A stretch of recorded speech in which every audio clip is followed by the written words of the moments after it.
With only 30 days left before the national entrance exam, I stood inside the gymnasium of Hangzhou No. 2 High School, waiting for the class awakening ceremony that would decide my fate.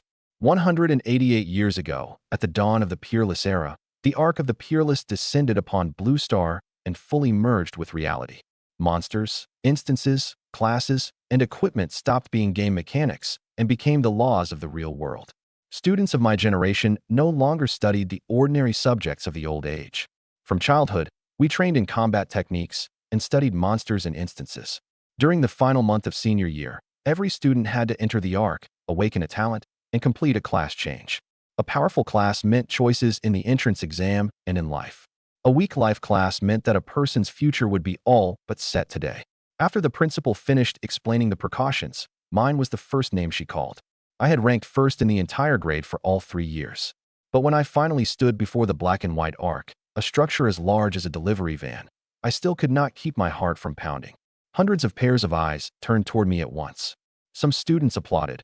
Others whispered about what kind of class the top academic student might receive. Class awakening had never rewarded cultural subject rankings.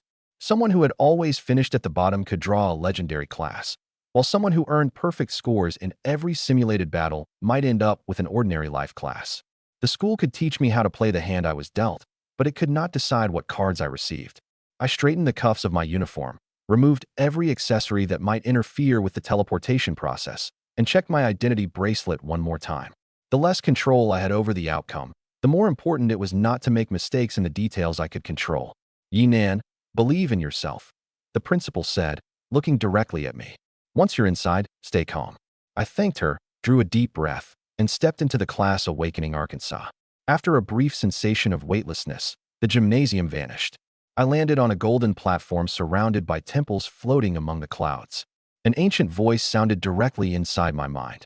Living being who has entered the peerless realm, awaken the talent that belongs to you.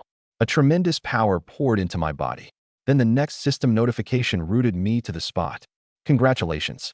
You have awakened the one and only hidden transcendent talent, Hand of Blasphemy.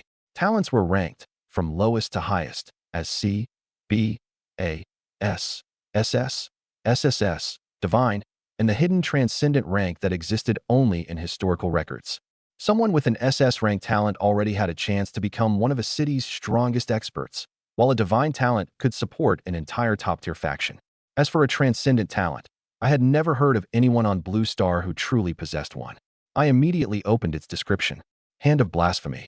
After a basic attack hits a target, there is a chance to drain a percentage of one of the target's base attributes and transfer it to me permanently. The target's corresponding attribute decreases by the same amount. The talent comes with the exclusive skill Moment of Blasphemy and generates an SSS rank surface talent as a disguise. Every detection method can see only the disguise talent, while I receive that talent's effects as well. This was no ordinary growth talent. As long as a target still had attributes and I could continue landing basic attacks, my growth would never be limited by my level. More importantly, every point I gained was a point my opponent lost. The longer a battle dragged on, the wider the gap between us would become. I read the description 3 times and confirmed 3 boundaries first. 1. It specifically required a basic attack hit, so skill damage did not count. 2. It transferred base attributes, not temporary buffs. 3. The description listed no duration, which meant the transferred attributes remained permanently. The panel gave neither the exact activation chance nor the percentage drained per activation. I would have to determine both through actual combat. That also meant I could never let anyone casually witness the full activation process. A talent that allowed its owner to grow was already worth fighting over. One that could also weaken others permanently was even more likely to invite confinement, experimentation, or murder. The SSS rank disguise was not a decorative bonus. Until I had the power to protect myself, it was a safety line I absolutely had to preserve. I forced down my excitement and checked the exclusive skill. Moment of Blasphemy, LV1. Instantly releases God-slaying light and locks onto a target, dealing physical damage equal to 888% of attack power and magic damage equal to 888% of spell power. Costs nothing, gains 1 charge every 12 hours, and can store up to 5 charges. The damage multiplier was absurdly high, and the attack locked on, so speed alone could not evade it. At the next level, it could even ignore resistance, evasion, and invincibility effects. Until I upgraded it, However, I had to remember the charge limit. I could not waste 5 precious uses on ordinary enemies. I set strict conditions for using it. If conventional methods could handle a target, I would not spend a charge. I would use Moment of Blasphemy. Only if the situation went out of control, time became critical, or an enemy's mechanics grew more dangerous with time. One charge took 12 hours to recover, and a full stock gave me only 5 uses. This was not an ordinary skill I could test on a whim. A voice came from the north side of the platform. Stop standing there in a daze. Come choose your class. I followed the voice and saw a white-winged class change angel standing before 3 scrolls.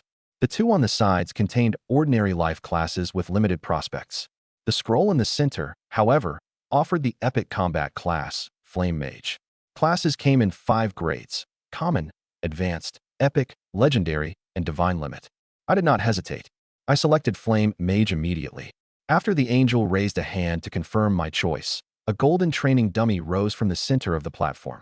Flame Mage was not the safest of the 3 choices, but it was the only combat class, and the only class that would let me enter the novice trial and come into contact with large numbers of targets.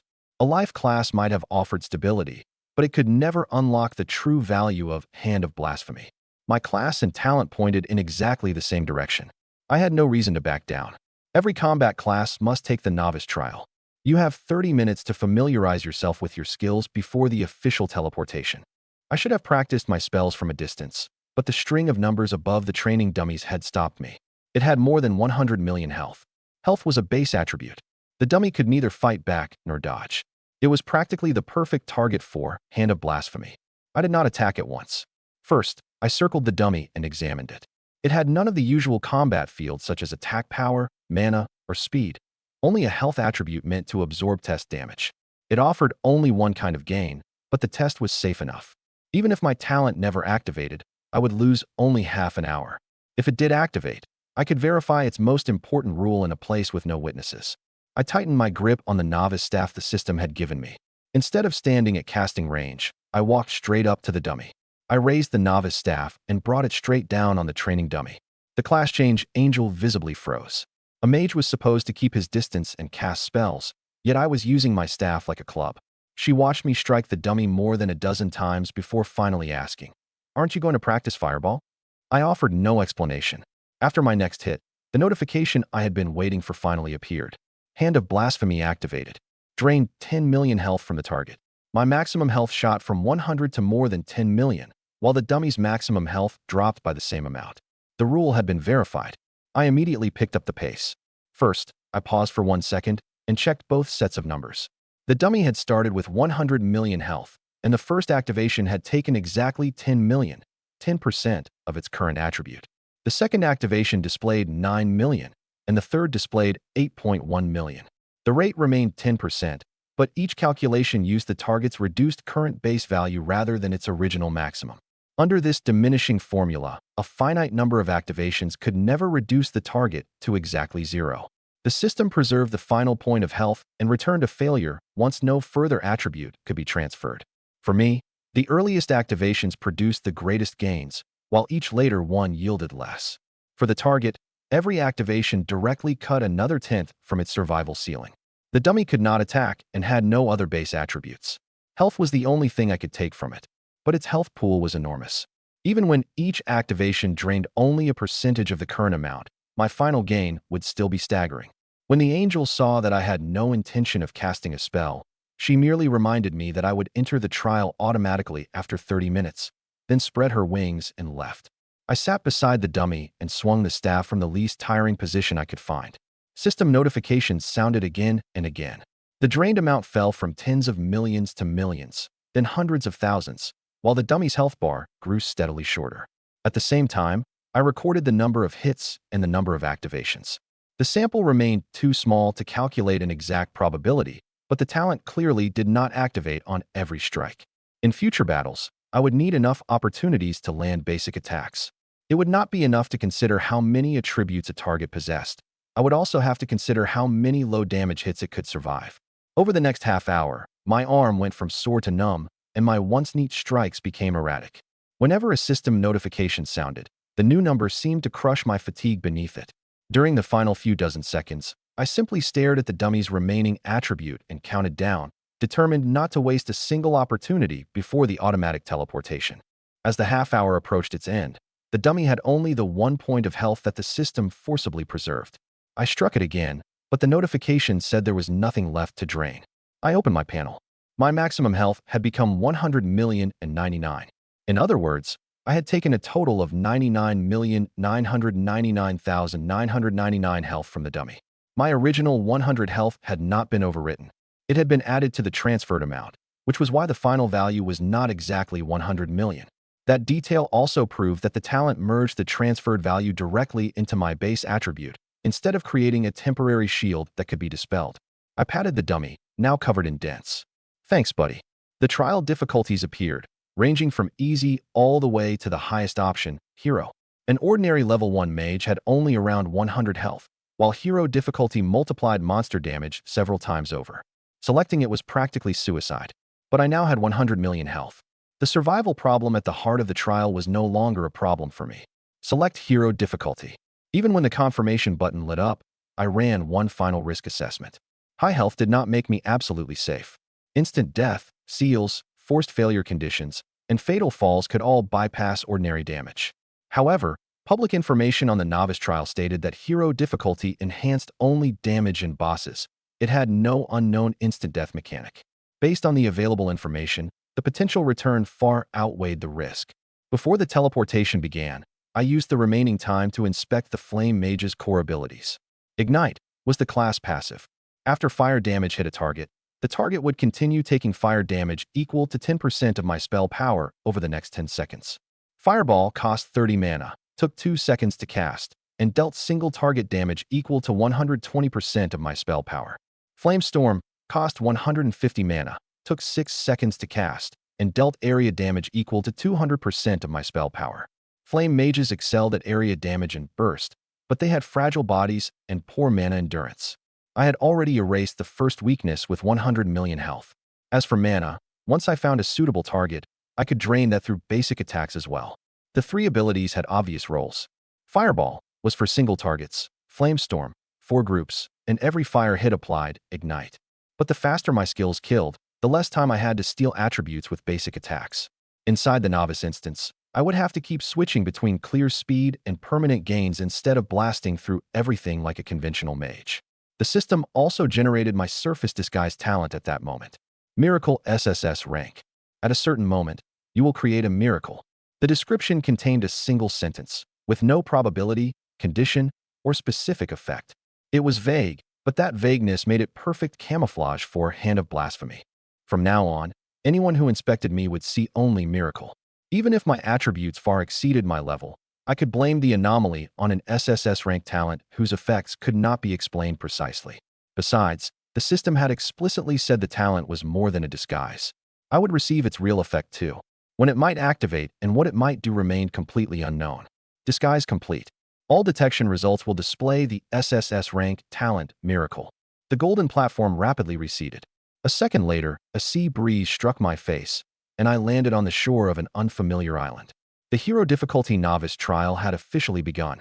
After entering the instance, I checked my current panel first. Yinan, level 1 unawakened. Class, Flame Mage, Epic, first advancement. Health, 100,099,099. Mana, 200. Attack power, 10. Spell power, 20. Armor, 5. Magic resistance, 5. Speed, 5. Effect hit rate, 10%. Effect resistance, 10%. I saved a screenshot of the panel in my private records, but enabled neither party sharing nor public display. Every field except health fell within the normal range for a level 1 epic class. As long as I did not reveal my complete panel, no one outside would spot the anomaly from my class or level, at least not yet. The strongest professional in Hangzhou, a 5th advancement level 400 expert, was said to have only around 5 million health. Even someone devoted entirely to a tank build rarely exceeded 10 million. My other attributes remained standard for level 1, yet my health was already more than 10 times theirs. The instance information appeared next. This place was called Freedom Town, an isolated island controlled by pirates and criminals.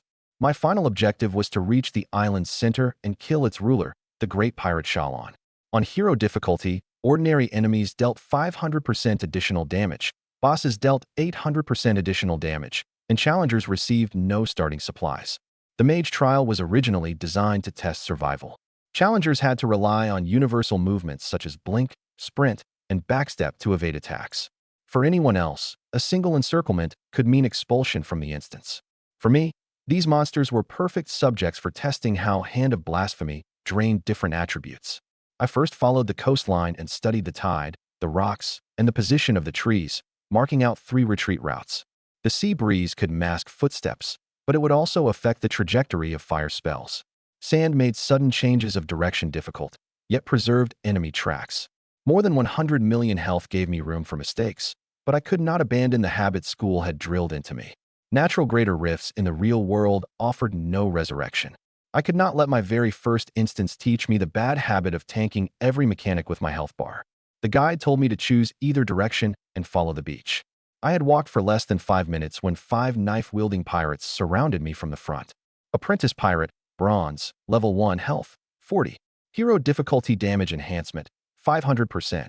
An open beach with no cover and 5 melee enemies. The opening was designed to force a mage to cast and reposition immediately. Instead, I suppressed the motion of a spell and allowed them to close the distance first. Hack him to death.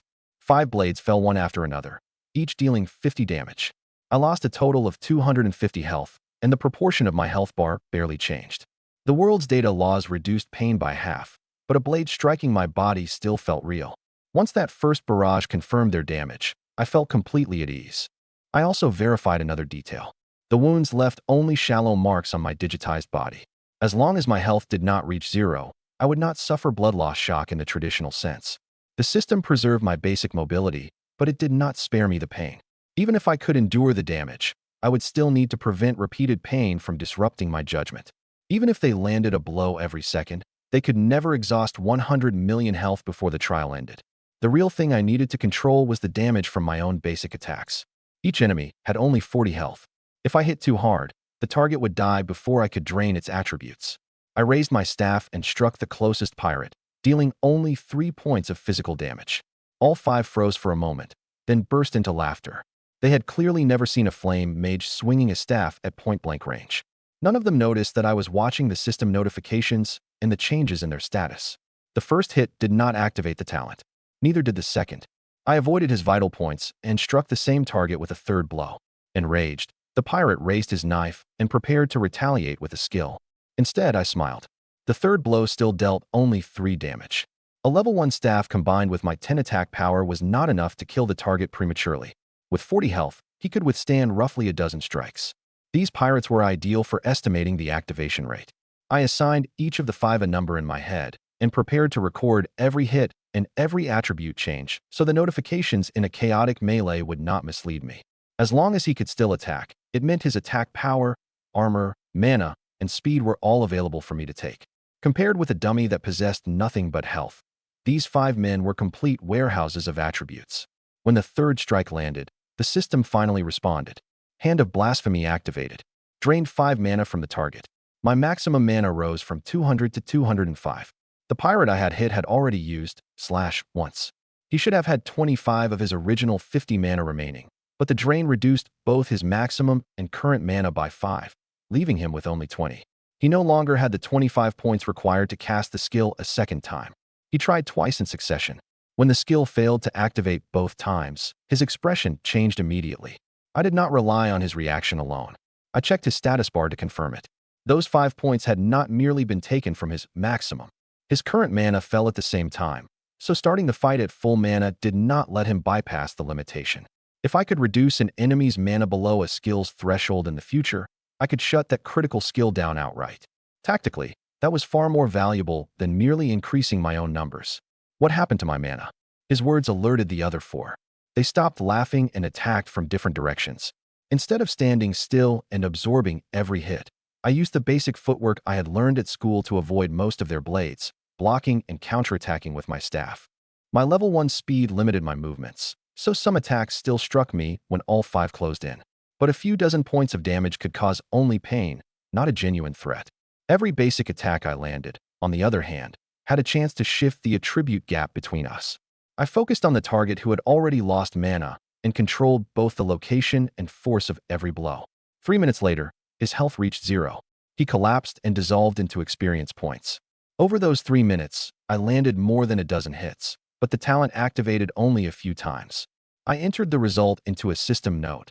The main value of a low health target was not draining it dry, but enlarging my sample and revealing the talent's combat activation rhythm.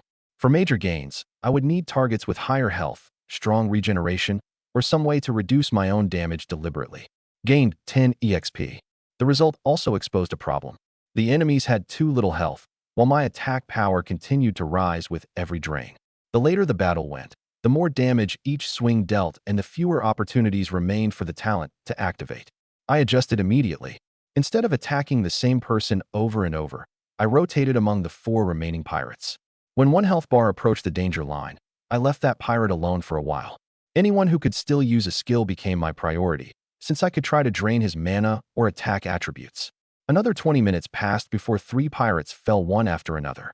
By the time I forced the last man against the edge of the deck, he could barely stand. He looked down at his status and saw that his armor and magic resistance had fallen to 1, while his other base attributes had been weakened as well. As I drained his armor, my basic attacks dealt more damage. As I drained his attack and speed, the threat he posed to me diminished. The gap did not grow in a straight line. It widened in both directions at once. If I could survive the opening safely, the longer a battle continued, the harder my advantage would become to reverse. "What the hell are you?" His voice trembled. "Just finish me." I had no reason to explain my talent to an instance monster. Once I confirmed that he had almost nothing left worth draining, I delivered the final blow. Gained 10 EXP. Level increased to 2. Base attributes increased. Gained 5 free attribute points. The 5 enemies had provided a total of 50 EXP and given me my first clear look at the combat value of Hand of Blasphemy. It did more than make me permanently stronger. It directly sabotaged the conditions required for enemy skills. Draining just a little mana could reduce a skill that should have been cast twice to a single use. Draining attack, speed, or defense would change the battle just as quickly. The costs were equally clear. I could not choose which attribute the talent drained. It might give me health when I needed it least, or fail repeatedly. A basic attack also had to produce a genuine hit. Against an enemy with reflected damage, evasion, or lethal contact effects, blindly prolonging the fight could be dangerous. The ability was overwhelming, but it was not an automatic victory button that spared me from thinking, nor could I delay forever. Low-level monsters had too little health and died before I could drain their attributes dry. Against genuinely powerful enemies, I would need to balance survival, damage control, and drain efficiency. I wiped the sweat from my forehead and opened my upgraded panel, ready to calculate the full return from the battle. My level up data proved that the fight against those 5 pirates had not been wasted. Level 2, Unawakened. Health, 100,162. Mana, 419. Attack power, 34. Spell power, 22. Armor, 23. Magic resistance, 17. Speed, 14. Effect hit rate, 10%. Effect resistance, 10%. I subtracted every pre-level value from its new counterpart. Health had increased by only 63, which showed how little health the 5 pirates had offered. My net mana gain, however, was 219. Armor had increased by 18 and speed by 9. Those changes matched the pirates' class types closely enough to rule out a display delay or calculation error in the system panel. An ordinary progression from level 1 to level 2 granted only modest class growth. My mana, attack, armor, magic resistance, and speed had all increased substantially, and most of those gains came from Hand of Blasphemy. I invested all 5 free attribute points from the level up into spell power. Each free point granted a flame mage 2 points of spell power, raising the value from 22 to 32. Melee enemies had already pushed my attack power above my spell power, but casting remained the core of my class. I could not allow the 2 values to drift too far apart. The 5 bodies dropped only 5 copper coins. After Blue Star became digitized, every country adopted a unified gold coin system. 1 gold coin equaled 10 silver coins, and 1 silver coin equaled 10 copper coins. In purchasing power, 1 gold coin was worth roughly 100 yuan in the old currency of the yen nation. The direct return from this battle was only about 5 yuan. I placed the copper coins in my inventory and checked the countdown until the bodies disappeared. I was the only challenger in the novice trial, so there was no dispute over loot ownership. Once the bodies vanished, however, I would no longer be able to verify their attributes. Before that happened, I spot-checked the final panels of 2 random pirates and matched each value against the transfer notifications in my battle log, confirming that nothing had been counted twice. Income for combat classes fluctuated wildly. A single rare item could support someone for years, while another person might risk his life and return empty-handed. Death inside an official instance caused only a level loss and a weakened state, but death in the wilderness or in natural greater rift offered no resurrection. 100 million health could reduce my risk, but it could not justify ignoring control effects, seals, or special rules. Following the guide, I continued along the coast. I encountered several more groups of level 1 apprentice pirates on the way. I did not repeat the entire prolonged fight each time. Instead, I used low-damage basic attacks to attempt a few drains, then finished a target when it neared death or the return diminished. My mana soon exceeded 600, enough to cast Flamestorm 4 times in succession. A same-level mage who invested every free point in mana would normally have only around 300. My endurance weakness had already begun to disappear. I did not switch to area spells simply because I had plenty of mana. The small monsters along the route were spread out, and a 6-second cast would expose my position.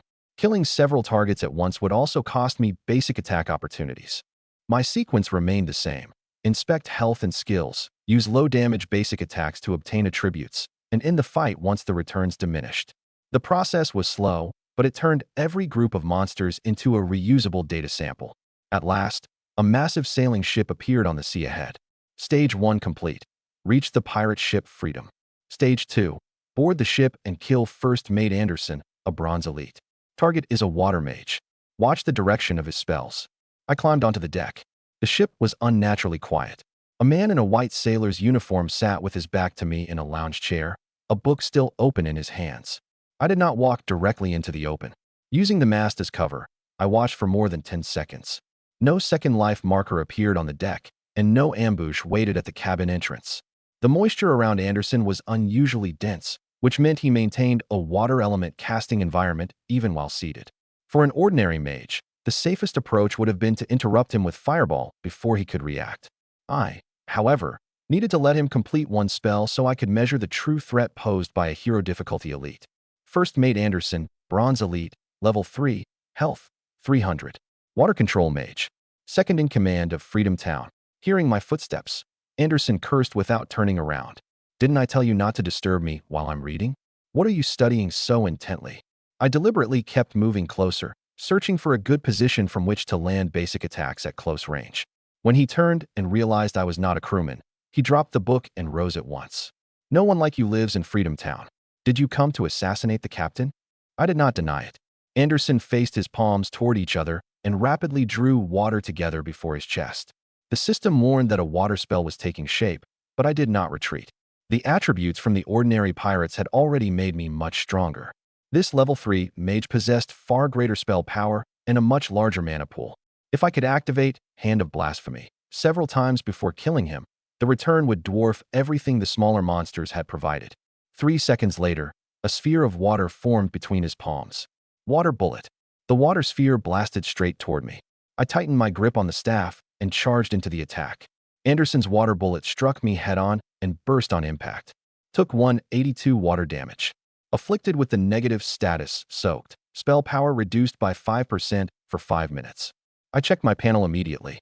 The spell power I had just gained was reduced by a percentage rather than a fixed number, and a clear countdown appeared beside the status. In other words, as long as Anderson kept landing hits, an ordinary mage's damage output would continue to fall. Hero difficulty did more than increase raw numbers. It required challengers to deal with the mechanics properly. My magic resistance had already reached 17, close to the defensive level of an ordinary level 12 professional, yet a level 3 elite had still dealt that much damage. A normal level 2 mage with only around 150 health would have been thrown out of the trial by the very first water bullet. I had taken that hit deliberately to verify Anderson's damage and secondary effect. Now that I had the data, I stopped standing still. I charged forward as he began casting for the second time. Water Bullet required 3 seconds of channeling. As Anderson drew the water between his hands, he revealed the direction of the attack. I watched his palms, changed direction the instant the sphere left his hands, and used my 14 speed to evade the projectile while rapidly closing the distance. The water bullet skimmed past my shoulder and exploded against the deck. I did not dismiss the dodge as luck. I forced him to cast a third shot. first I feinted left, then abruptly stepped right after he committed to his aim. The third shot missed as well, proving that the spell locked its direction only before release. Once its trajectory formed, it did not track the target. That conclusion would also apply in reverse. My fireball traveled along a trajectory too. Moment of Blasphemy was the true lock-on attack that speed alone could never shake. Before he could complete another cast, my staff came down on his head, dealt 24 physical damage. Hand of Blasphemy activated. Drained 4 spell power. My spell power rose from 32 to 36. 4 points of spell power equaled 2 free attribute points. That was the value of a magic-type elite. But the 24 points of basic attack damage created a problem. Anderson had only 300 health and could withstand barely more than a dozen hits. Based on my current observations, the talent seemed to activate roughly 35% to 40% of the time. So few hits would never let me drain most of his attributes. The cumulative records from the dummy and 6 enemies gave me only a rough range. I could not treat 35 to 40% as a fixed probability yet. It was enough for a decision. However, a dozen or so attacks would produce only 4 or 5 activations on average, and the attribute selected each time would still be random. If a high-value target was too fragile, impressive attributes on its panel meant little because I could never take many of them. I unequipped my staff immediately and tried attacking barehanded. The damage fell only from 24 to 21. The problem was not the weapon, but the 34 attack power I had drained from the pirates. For a level 2 mage, that physical attribute was already abnormally high. I even slowed my movement and tried striking with only the heel of my palm, but the world's data laws still resolved it as a basic attack. I could not reduce the damage indefinitely simply by deciding to hit more gently. To extend fights reliably, I would need equipment or a status effect that explicitly reduced attack power or final physical damage. Anderson tried to retreat and open enough distance to cast. I stayed close and denied him the room to channel another water bullet. I deliberately kept every punch away from a vital point, but his health bar still fell too quickly. After a little more than a dozen basic attacks, Anderson's health reached 0. Hand of Blasphemy activated 4 times in total, granting me 7 spell power and more than 100 mana. My spell power broke past 40, and my maximum mana reached roughly 700. The soak status was still active, yet my effective spell power was already higher than before the battle. Anderson had weakened me while I used basic attacks to recover the loss with interest. If an enemy lacked burst damage, prolonging the battle naturally favored me. If an enemy could kill or control me at the opening, however, the logic would be completely reversed. Killed first mate Anderson. Gained 300 EXP. Level increased to 3. Gained 5 free attribute points. 300 EXP equaled 30 apprentice pirates. I was already close to level 4, but the issue exposed by the fight mattered more than the level up. As my attack power continued to grow, low health monsters would survive fewer and fewer basic attacks. I had to find a way to reduce my own physical damage. After Anderson fell, I invested all 5 free attribute points in spell power again, then inspected the loot. The first item was a level 3 white item called Bracelet of Knowledge. It granted 2 spell power, 30 mana, and 1 magic resistance. Equipment had 9 grades, from lowest to highest: white, green, blue, purple, pink, red, orange, gold, and rainbow mythic. White equipment was the most ordinary, but it had no binding restriction. I could use it for now and sell it later. After putting on the bracelet, I checked my panel again. All 3 bonuses took effect immediately, then fully disappeared when I removed it. This allowed equipment attributes to be distinguished clearly from permanent talent drains. The former changed with my gear, while the latter had been written directly into my base fields. When I created continuity ledgers in the future, I would have to record the 2 sources separately. Otherwise, replaceable equipment could easily be mistaken for permanent growth. The second piece of equipment looked ridiculous, but it solved my problem perfectly. Pink Series boxing gloves, green lifestyle/entertainment equipment. Special effect: padding. Physical damage dealt is reduced by 80%. For an ordinary combat professional, that was a crippling penalty. For me, basic attacks were only tools for activating Hand of Blasphemy. The less damage I dealt, the more hits a target could endure. After equipping the gloves, my usual 20+ damage would fall to roughly 5, multiplying my opportunities to drain attributes several times over. I tested them immediately by striking the wooden chair Anderson had left behind. The system classified it as a destructible object. Damage that would normally have been around 20 fell into the single digits. proving that the special effect reduced final physical damage rather than merely subtracting the glove's own attack. With the effect verified, I designated them as my dedicated equipment for attribute stealing and kept the staff for stages that required rapid kills. If Anderson had dropped them earlier, I would have triggered the talent far more than 4 times against him. I placed the gloves in a quick equipment slot and set them to switch only after manual confirmation. I would use the staff when I needed a fast kill and the gloves when I needed to prolong a fight. I could not afford to confuse the two purposes. If I accidentally activated an 80% damage reduction against a dangerous target, a finishing blow might fall to single digits. If I forgot to switch during a draining phase, the target would die too early. The green item did not bind automatically. Even after equipping it for the test, I could remove it freely, and it retained full trade status. Its market value was low, but the rare synergy between its special effect and my talent made its practical value far higher than its displayed grade. I also found 6 silver coins. The system confirmed the completion of Stage 2 and issued a new objective. Pilot the Freedom to the Northern Harbor. Inject mana into the helm to start the ship. Manage your consumption carefully. Later objectives will still require a large amount of mana. This stage was originally designed to test a mage's precise control over mana. An ordinary level 3 mage had only around 300 mana and would have to test repeatedly from 1 point upward to find the most efficient activation value. With the Bracelet of Knowledge equipped, I had more than 750 mana. There was no reason to waste time over a few dozen points of consumption. I injected 1 point, then tried 2. The pirate ship did not respond, so I poured 50 mana directly into the helm. The first 2 failed attempts did not refund their mana, proving that this was a pure consumption test. If I tested every integer in ascending order, the worst case could waste more than 1,000 points. The textbook method was exponential search. Try 1, 2, 4, 8, and so on to locate a range, then narrow down the minimum. With my larger mana reserve, spending 50 points to jump past the threshold traded a small amount of additional mana for time. The hull trembled softly. The sails adjusted their direction on their own, and the Freedom left its berth and headed toward the northern harbor. The lights of Freedom Town had already appeared in the distance. The final boss, Shalon, waited there.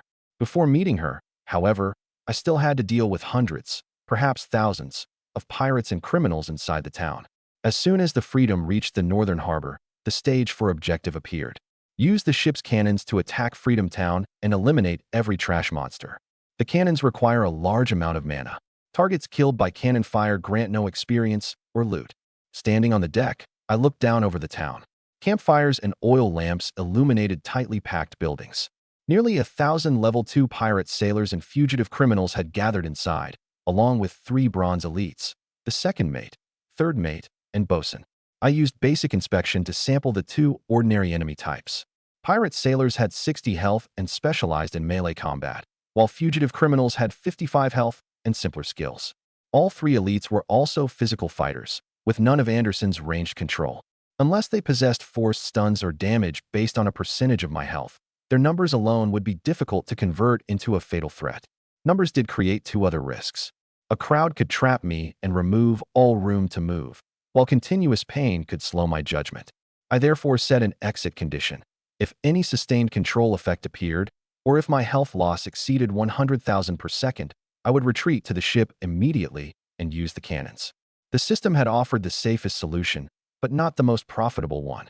The cannons could clear the town rapidly, but the experience, copper coins, and base attributes carried by those targets would disappear in the explosions. I now had more than 100 million health, roughly 50 attack power, and armor that kept rising. Most level 2 melee monsters had only 50 or 60 health and would die in 2 basic attacks. Even if they surrounded me, it would be difficult for them to pose a real threat. I decided to enter the town and fight personally, then use the cannons on any targets I could not catch. This decision was not driven by experience points alone. More than 1,000 low-level enemies meant at least 1,000 basic attacks. Even if each target survived only 1 or 2 hits, the sample for my talent's activation rate would expand by several orders of magnitude. Their attack and armor attributes were also exactly what I needed to reinforce the weakest melee section of a mage's panel. After entering the town, I switched back to my staff for faster kills and struck down the first pirate. His scream alerted everyone nearby. The bosun charged first and used front kick against my chest. I turned aside, evaded it, and cracked my staff against his head. The second and third mates immediately called for everyone to attack. A dense crowd surged from both ends of the street. Individual footwork had limited value inside an encirclement of this scale. Knives, fists, and boots struck me without pause. But the armor I had drained earlier already reduced each physical hit to roughly 30 damage, less than the level 1 pirates had dealt to me. I backed against a stone wall so enemies could approach only from the front and both sides, preventing a complete encirclement. Every dozen seconds or so, I glanced at my status bar to confirm that no stacking stun or bleeding effect had appeared. Then I compared the amount of health lost against the number of attackers who had landed hits, verifying that armor was still reducing each blow. During the first minute, I took more than 200 attacks, yet my cumulative loss remained below 10,000 health. That was 2 orders of magnitude below my retreat threshold. The tactic worked. Even 100 enemies hitting me at once would cost only 3,000 health. Compared with 100 million, that was a tiny change at the far end of my panel. I stopped wasting energy trying to evade everything. Instead, I protected vulnerable areas such as my eyes and throat and kept swinging the staff. Most low-level targets fell in 2 hits. Whenever the talent activated, I obtained attack, mana, or armor. Drain 2 attack power. Drain 6 mana. Drain 1 armor. Experience notifications accumulated without pause. I reached level 4 after killing a little more than a dozen monsters. Less than 10 minutes later, I reached level 5. Only after I reached level 6 and each level 2 monster's reduced reward fell to 2 EXP did my leveling speed finally slow. Every level up restored a small amount of my condition and granted 5 free attribute points. I did not distribute them randomly in the middle of the melee. I saved them all so repeatedly opening my panel would not interrupt my rhythm. 10 more points of spell power would not decide this battle. Positioning, armor, and the number of enemies would. I could allocate everything after escaping the encirclement, which would also make the source of every number easier to audit. The siege looked chaotic, but the battle continued tilting in my favor. Every hit raised my attributes, while the enemy's numbers steadily dwindled. Once the 3 elites fell, the survivors finally realized that quantity could no longer compensate for the gap between us. Each elite contributed noticeably more to a single attribute than an ordinary enemy. I did not deliberately keep them alive for extra activations because they could coordinate the mob and might use skills from positions outside my sight. Removing commanders and high-threat targets first, then harvesting steady gains from ordinary enemies, was the safer order for this battle. They began to retreat. Nearly 400 monsters had already fallen inside Freedom Town. The moment one of them turned and fled, panic spread. The remaining pirates and criminals scattered through different streets. I could stop 1 or 2, but I could not pursue hundreds of targets simultaneously. Searching every street would waste time and could not guarantee a return.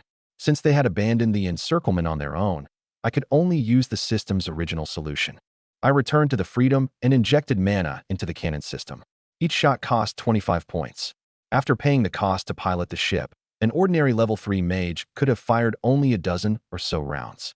I had drained another large supply of mana during the battle, enough to cover every remaining area. The targeting interface marked hostile units, but did not distinguish their experience value. I aimed first at the farthest escape routes, then worked inward from beyond the town so no one could cross the edge of my range. Before every shot, I confirmed that its blast radius contained no important loot I had not yet collected. I could abandon gains that were already impossible to recover, but loot within reach did not need to vanish with the cannon fire. Shells rained down on the roads outside town and across every escape route. In less than 3 minutes, the cannons eliminated more than 500 scattered targets. Just as the mission warning had stated, I received neither experience nor loot from those kills. Stage 4 complete. Final objective: defeat Shalon, ruler of Freedom Town. She is a spells word with both melee techniques and elemental enchantments. Beware her combined physical and magic damage. The doors of the tallest building in town burst open. A woman carrying a sword strode into the street and demanded to know who had stolen her ship and slaughtered her subordinates. Captain Shalon, Bronze Boss, Level 5, Health, 1,500. Spells word: can imbue her sword with elemental power. I compared her health with Anderson's. She had 5 times as much, which meant far more opportunities for basic attacks. But she was also higher level, and her grade had risen from elite to boss. Her attack pattern remained unknown. I placed the Pink Series boxing gloves in my quick equipment bar without putting them on yet. I needed normal damage at the opening to test her defenses. Once I confirmed that the fight was safe, I could lower my damage and prolong it. Her health was 5 times Anderson's and her base attributes were higher, making her an ideal target for Hand of Blasphemy. Shallan wasted no more words. She drew her sword and charged onto the deck. Her speed far exceeded that of an ordinary pirate, and I could not easily evade the first blow in such a narrow space. So I raised my staff and met her head-on. The sword struck me for 88 physical damage. My counterattack landed as well, taking 50 health from her. I did not lower my guard because the number looked small. She had not enchanted that strike. 88 was only the physical portion, while the mission warning explicitly said she could deal 2 types of damage at once. The real test would begin once her elemental effects appeared. Meanwhile, the 50-point counterattack already proved that my ordinary equipment was unsuitable for a prolonged fight. 29 more hits would end the boss battle. The boss's enhanced attack dealt less damage than Anderson's water bullet, not because Shallan was weak, but because I had drained armor from a vast number of melee monsters inside the town. My armor now exceeded 100. Even an ordinary level 15 shield guardian might not have reached that value. Once again, the problem lay on my side. The attack power I had drained from the pirates also exceeded 100. Each basic attack with my staff dealt 50 damage. At that rate, Shallan could withstand only 30 hits, nowhere near enough for me to drain her considerable attributes. I put away the staff and equipped the Pink Series boxing gloves Anderson had dropped. Physical damage reduced by 80%. Switching equipment during combat required one complete action. I used the moment when Shallan drew her blade back to retreat half a step, placed the staff in my inventory, and let the gloves cover both hands. She gave me no second chance to adjust. The temperature around her blade had already plummeted. If the special effect worked, I could reduce each hit to roughly 10 damage and make Shallan endure more than 100 additional basic attacks. Shallan froze when she saw me switch to boxing gloves. Then frost immediately spread across her sword.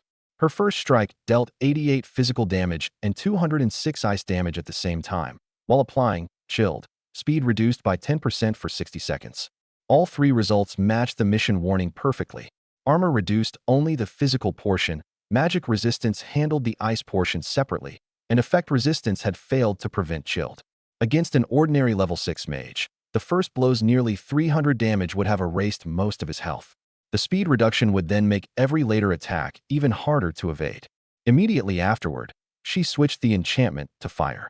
Her second strike dealt 88 physical damage and 266 fire damage, then activated Ignite for 10 seconds.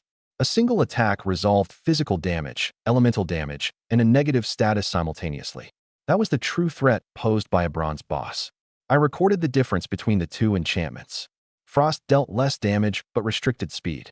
Fire dealt more direct damage and added damage over time. Half a second before each switch, the color of the blade and the surrounding temperature changed. Once I learned the rhythm, prediction should be possible in theory. For now, the chilled status and Shallan's melee skill prevented me from evading consistently. An ordinary level 6 mage had only a little more than 400 health. Any one of those blows could be fatal. With 100 million health, I could afford to observe her switching pattern. Chilled had reduced my speed, and Shallan's close combat technique far surpassed that of the ordinary pirates. I could not evade every attack, so I countered only during the gaps when she withdrew her sword to change enchantments. The first hit from my gloves dealt only 10 damage. Hand of Blasphemy activated. Drained 10 spell power. The equipment worked exactly as intended. I stopped pursuing a quick kill and remained at close range, forcing Shallan to continue the battle. Her Frost and Flame sword chipped away at my health, but left only tiny changes on the panel. Every hit I landed had a chance to take one of her attributes forever. I directed every gloved strike toward her sword arm, shoulder, and back, places that did not interfere with the system's hit resolution and made it easy to control the distance. At 10 damage per hit, I theoretically had 150 attack opportunities. In practice, any activation that drained health would lower that number. I had to watch her remaining health constantly, so an accidental combination would not kill her. After the battle continued for a while, I had lost more than 5,000 health and drained spell power, magic resistance, and mana. One activation also took 150 health, reducing Shallan's maximum from 1,500 to 1,350. That health transfer confirmed the 10% calculation again. Gaining 150 health meant almost nothing against my 100 million maximum, while Shallan permanently lost a tenth of her margin for error. My inability to choose the drained attribute was the greatest uncertainty I had to manage with Hand of Blasphemy. I tried increasing the interval between attacks and allowing her to recover naturally, but instance bosses did not regenerate while engaged, and she displayed no healing ability in combat. Waiting alone could not create more attack opportunities. I needed an external source of recovery. This was not the result I wanted. Health was the attribute I needed least, and draining it reduced my remaining number of attacks. But I could not choose the talent's target attribute, so all I could do was control my damage more carefully. Shallan's attacks grew slower and slower. After I drained speed, mana, and other base attributes, her movements were nowhere near as fluid as they had been at the opening. She watched her own status drop inexplicably and saw me remain standing after taking thousands of damage. Finally, she demanded, "What kind of monster are you?" I did not answer. I only tried to confirm whether she possessed a health-restoring skill. Shallan clearly could not understand why I cared about an enemy's healing ability. Gritting her teeth, she continued to fight back. 15 minutes later, she had barely more than 20 health left. 3 more gloved attacks would kill her. I had gained plenty of attributes, but I was still far from draining her dry. I stopped attacking and deliberately opened the distance, watching her for 10 seconds. Shallan neither activated a low health skill nor recovered automatically. With her mana and speed drained, even her pursuit was slower than at the start. After confirming that she would not suddenly self-destruct or enter a second phase, I opened my inventory and searched for a workable solution.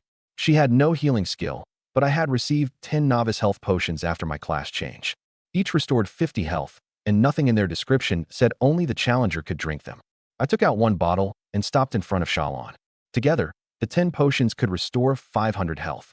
At 10 damage per gloved hit, that could create up to 50 additional attack opportunities. Each potion was worth only around 2 copper coins. Even if they produced only a few more talent activations, the exchange would cost almost nothing. The only thing left to verify was whether a challenger's recovery item could be used on an instance enemy. The item description listed no faction restriction, and Shallan retained an interactive state. Since the system did not forbid it, I had every reason to try. She watched me warily, no longer able to hold her sword steady. I pulled out the stopper and held the potion to her lips. "Come on, Shallan. Time to take your medicine." A novice health potion restored only 50 health, and a single copper coin could buy 5 from a store. All 10 potions were worth only 2 copper coins, yet they could restore 500 additional health to Shallan and let her withstand at least 50 more gloved attacks. I waited for her to finish the first bottle, then resumed my low-damage basic attacks. Whenever her health fell to around 20, I stopped and offered the next bottle. Shallan quickly realized that I was saving her not to let her go, but to extend the battle. She tried refusing the potions and counterattacking while I retrieved them, but her steadily diminished speed and mana no longer gave her any chance to escape. After the first potion took effect, I confirmed that her current health had actually increased by 50 instead of merely displaying a healing number. At 10 damage per gloved hit, that translated into exactly 5 more attacks. I then fixed the rhythm.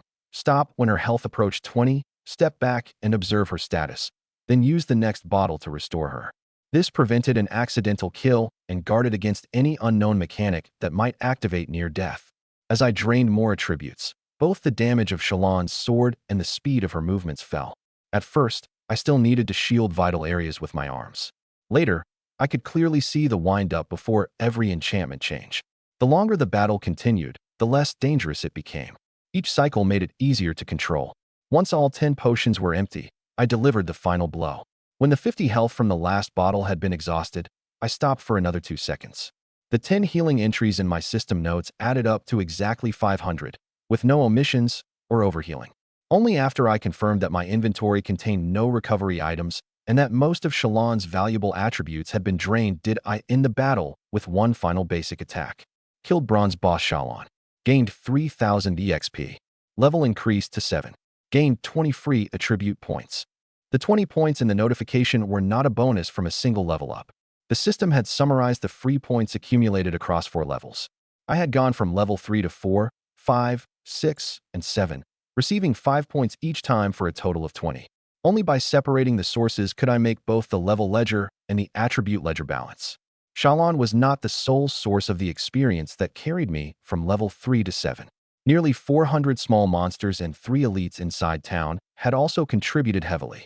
If I had followed the mission instructions and cleared the entire area with cannon fire from the beginning, I would have received neither those attributes and items nor enough experience to reach level 7. Most people left a low difficulty novice trial between levels 3 and 5.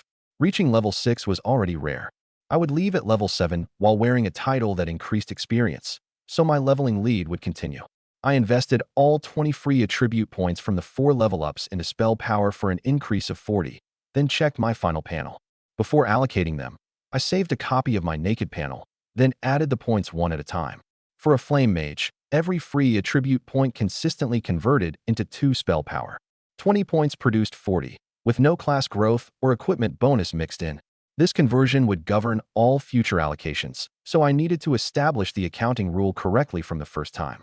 Level 7, Unawakened, Class, Flame Mage, Epic, First Advancement.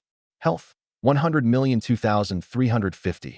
Mana, 1,533. Attack Power, 207. Spell Power, 139. Armor, 114. Magic Resistance, 43. Speed, 20. Effect Hit Rate, 13%. Effect Resistance, 11%. Even excluding the 100 million health from the dummy, the additional 2,350 already exceeded the health of an ordinary mage at my level. My mana was roughly triple the norm. Because the pirates and Shalon favored physical attributes, my attack power had unexpectedly climbed to 207. I removed my title and every piece of temporary equipment and checked the panel again. The numbers remained unchanged, proving they came from level growth and permanent drains. Only when I put the Bracelet of Knowledge back on did mana, spell power, and magic resistance rise according to its affixes. I saved the 2 datasets separately to avoid mixing base attributes with equipped attributes later. Effect hit rate and effect resistance normally grew once every 5 levels. I had also drained 2% effect hit rate from Shalon, bringing mine to 13%. Effect hit rate determined whether negative statuses and control effects took hold. Effect resistance determined whether I resisted an enemy's control. The numbers were modest now, but at higher levels they could decide a battle directly. As my attack power continued to grow, even an 80% damage reduction from the gloves would not let low-level monsters survive many attacks. The solution was simple. I would deliberately challenge targets at level 17, 27, or even higher. They would have more health and stronger base attributes, allowing them to withstand my basic attacks while offering greater returns. But a larger level gap was not always better. Level suppression would intensify, inspection could fail, and my control effects would be less likely to land. If a target possessed percentage-based health damage, equipment seals, or forced execution, 100 million health might not solve the problem. An ideal target had to meet 3 conditions. It could not kill me with one burst. It had enough health to survive many low-damage hits, and its mechanics would not strengthen without limit over time. Beside Shalon's body lay 2 gold and 6 silver coins, along with an unbound purple weapon. Shalon's sword, level 5 purple rare, 2-handed main weapon. Attack power plus 40, spell power plus 30, mana plus 500. The weapon suited a hybrid physical and magic class and was worth at least 50 gold on the market. I did not equip it, since doing so might bind the purple item to me. I planned to sell it after leaving the instance. Once a purple item became bound, its trade value fell sharply, and forcibly removing the bond could damage its affixes. I used the system preview to read the attributes without confirming equipment, then sealed the sword in a separate inventory slot. 50 gold was equivalent to 5,000 yuan, an enormous sum to my former self. Today, it was merely the easiest item from the entire haul to appraise. Shalon also dropped a demonic elephant tusk, left, a legacy-grade material usable in forging, alchemy, and rituals. Materials were ranked from lowest to highest, as low, intermediate, high, superior, legacy, earth, heaven, and sacred. Legacy materials usually sold for 1,000 to 10,000 gold, depending on their use. This tusk came from a demonic elephant of the Chaos Sea. I could not price it accurately yet, so I stored it separately until a professional appraisal could determine whether I should sell it. The word left in the material's name strongly suggested the existence of a matching right tusk, or that it formed part of a complete ritual. Selling it alone might undervalue its future use. I refused to risk an ordinary appraisal scroll and placed 2 warnings on its inventory entry: do not dismantle and do not sell. When the final mission settled, a notification I had never seen before covered the ordinary completion message. You achieved the world's first clear of the Hero Difficulty Magic Class Novice Trial, triggering the hidden epic questline Shadow of the Chaos Sea. Opening quest, Shalon's Treasure. Quest progress, 1 out of 9. Obtain the treasure and deliver it to an appraiser. Reward, an unknown pet egg of at least Starlight rank. 1/9 meant this was not a single delivery quest. At least 8 more stages remained. The system gave no deadline and named no unique appraiser, requiring only a qualified professional capable of identifying the treasure. Whom I chose would determine not only whether the quest advanced, but also whether the hidden quest became exposed too early. Hidden quests were unique. Once one person accepted a hidden quest, no one else could obtain it again. An ordinary hidden quest usually had a short process and a high return. An epic hidden quest formed a continuous chain, rewarding every stage and potentially ending with orange epic equipment, gold legendary equipment, or even the chance to change into a divine limit class. Following the guide, I entered the tallest three-story building in Freedom Town. The ground floor rooms held no treasure, but I found a concealed mechanism in the storage room. When the stone wall slid aside, a short corridor set with glowing gems led to a secret chamber underground. I used inspection to confirm that no hostile life marker existed inside the corridor, then touched the floor tiles from a distance with my staff. Shalon's death had already disabled the mechanism. There were no arrow slits, poisonous mist, or second battle along the route. Even so, I kept all 5 charges of Moment of Blasphemy ready in my quick bar in case a guardian appeared after the first clear notification. The chamber was piled with gold, silver, and ancient currency. When I tried to place them in my inventory, every piece merged automatically into an indivisible quest item called Shalon's Treasure. Until the appraisal was complete, none of it could be used as ordinary money. I also tried separating 1 gold coin, moving the treasure into an equipment slot, and appraising it directly. The system returned only quest locked every time. That blocked any attempt to cash it out early and prevented me from spending a crucial item by accident. The treasure looked immensely valuable, but until I finished the quest, it was only an asset awaiting realization. Once I obtained the objective, the instance began its formal evaluation. Overall score, 100. Obtained 1 level 5 blue random equipment chest. Hero difficulty bonus, 2 level 5 purple random equipment chests. Obtained 5 gold. Hero difficulty bonus, 100 gold. Obtained 10 free attribute points. Hero difficulty bonus, 100 free attribute points. The title Trial Challenger has upgraded to Heroic Trial Challenger. You are the first professional in the world to obtain this title. The scoring categories expanded below it. Mission completion, combat performance, exploration progress, and remaining resources had all received full marks. Personally, killing the small monsters had not lowered the efficiency score, while using the cannons on fleeing enemies had not been judged an exploit. The system cared about results and completeness, not whether I followed a single prescribed strategy. Of the 110 free attribute points, 10 came from the perfect score base reward and 100 from hero difficulty. The 105 gold likewise broke down into a 5 gold base reward and a 100 gold difficulty bonus. By separating the sources, I could judge which rewards might recur in future challenges. The global first clear and first title were clearly not repeatable. The honor of being first in the world was enormous.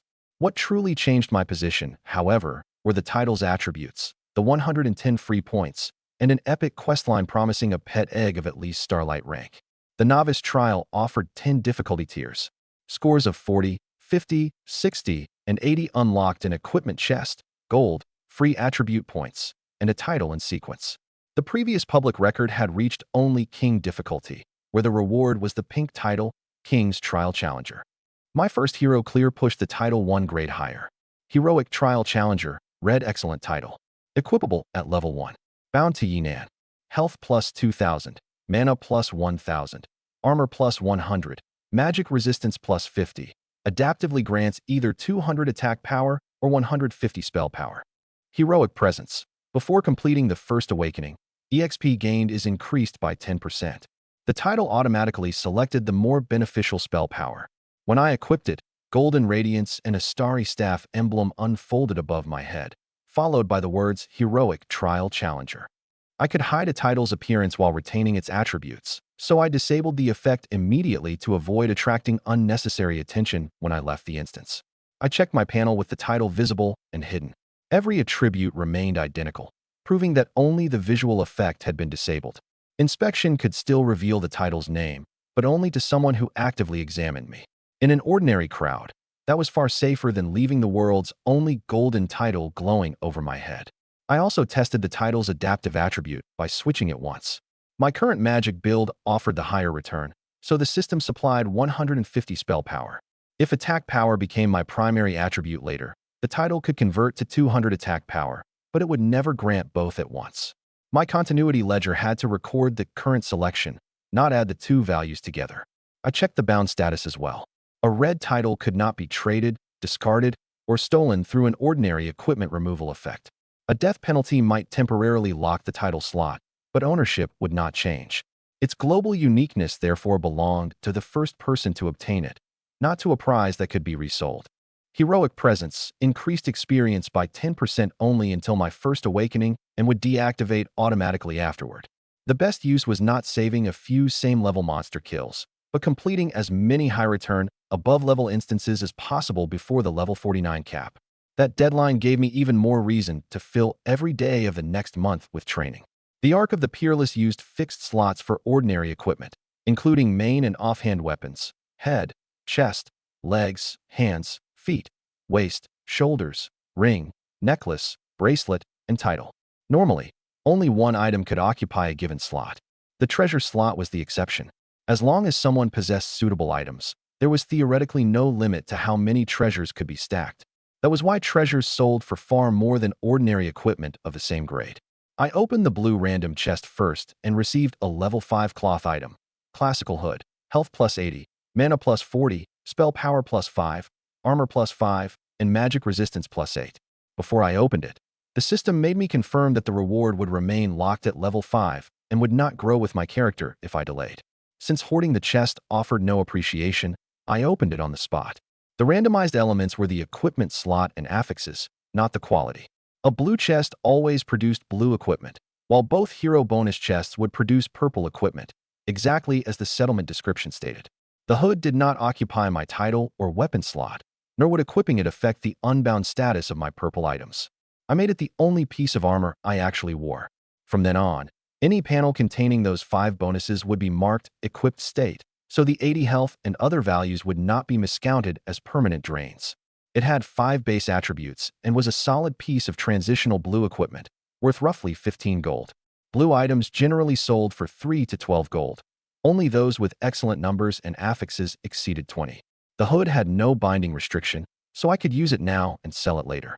I put on the hood and confirmed that 80 health, 40 mana, 5 spell power, 5 armor, and 8 magic resistance were added one by one. Its value did not lie in an exceptional single stat, but in the usefulness of all 5 fields. At the novice stage, one item that improved survival, endurance, and damage was more practical than stacking a single number. The 2 remaining chests were guaranteed to contain purple items. Shallan's sword had already proven that a level 5 purple item was valuable. If the next item landed in a useful slot, today's return would keep rising. The first purple chest produced breeze cloth shoes. Level 5 purple rare cloth armor, speed plus 30, mana plus 350, health plus 350. Footwear always carried speed. Ordinary purple shoes at the same level offered only around 10, while this pair reached 30. Despite lacking spell power, their high speed could still sell for 30 to 40 gold. I kept them unbound as well and prepared to sell them. 30 speed was 1.5 times the 20 on my naked panel. Wearing the shoes would immediately improve my movement and casting environment. But once the purple item bound to me, I could no longer sell it at full price. I compared immediate combat power against cash for my family and still chose not to equip them. The novice instance was over. Before my next battle, I could purchase more appropriate transitional shoes after considering the target. The second chest did not reveal ordinary armor. It contained a purple treasure. Talisman of the Tiger's Strength, level 5 purple rare treasure. Attack power plus 20, unbound. Viewed in isolation, 20 attack power was less than half the bonus from Shallan's sword. But only one main weapon could be equipped, while treasures had no quantity limit. If a wealthy professional equipped 10 identical talismans, he would gain 200 additional attack power, a difference an ordinary person might never erase through a lifetime of leveling. Even a white treasure could sell for 500 gold. A purple treasure was worth at least around 2,000 gold, or 200,000 yuan. For the wealthy, the real limitation was not money, but the fact that high-quality treasures were often unavailable at any price. I opened the official trading platform and searched for same-level purple treasures. No item with the exact name had sold in the past 3 months. Talismans with similar attributes were listed between 1,800 and 2,400 gold. 2,000 was merely a conservative midpoint, and an auction might produce an even higher figure. Until an actual sale occurred, I would not enter the highest asking price in my asset ledger. The treasure slot lacked the normal quantity limit, but that did not prove identical effects stacked without restriction. The item description contained neither unique equipment nor diminishing returns for identical items. I could confirm only that this individual talisman would function normally, not claim without evidence that 10 would all stack fully. The market's willingness to pay for that potential stacking space was exactly why the price far exceeded the value of 20 attack power alone. I did not equip it merely to test the rule. Once a purple treasure became bound, the pool of buyers would shrink immediately, while 20 attack power was only a small portion of the attributes I had already drained. Keeping it unbound until a licensed appraiser confirmed the stacking rule and final value was the more valuable choice. For me, Hand of Blasphemy could drain attributes permanently. I had no reason to bind the talisman for 20 attack power. Selling it would solve my family's real-world problems much faster. In cash, I had obtained approximately 5 gold inside the instance, plus 5 gold from the base completion reward and 100 from hero difficulty. I now held around 110 gold, equivalent to 11,000 yuan. An ordinary professional clearing a medium difficulty trial often earned only about 10 gold in total cash. I divided the money and equipment into 3 categories. The 110 gold available immediately, the sword and cloth shoes that could be sold once I found buyers, and the quest treasure, legacy tusk, and purple treasure that could not yet be touched. Only the first category could pay bills at once. Until a sale closed, the other 2 could not be treated as money already in hand. That still excluded Shalon's sword, the breeze cloth shoes, the talisman of the tiger's strength, and the legacy demonic elephant tusk. The difference created by difficulty did not appear only in levels and attributes. It directly changed how many resources a family could command. The completion rewards had granted me a total of 110 free attribute points. My health and defenses were already sufficient to bear risk, while my class damage still relied on spell power, so I invested 100 of them in spell power. A flame mage gained 2 spell power for every free attribute point. The value leaped from 139 to 339, close to that of a level 30 magic professional without equipment.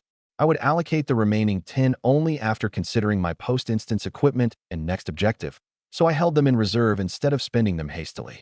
Before leaving, I recalculated everything from today that could be valued immediately.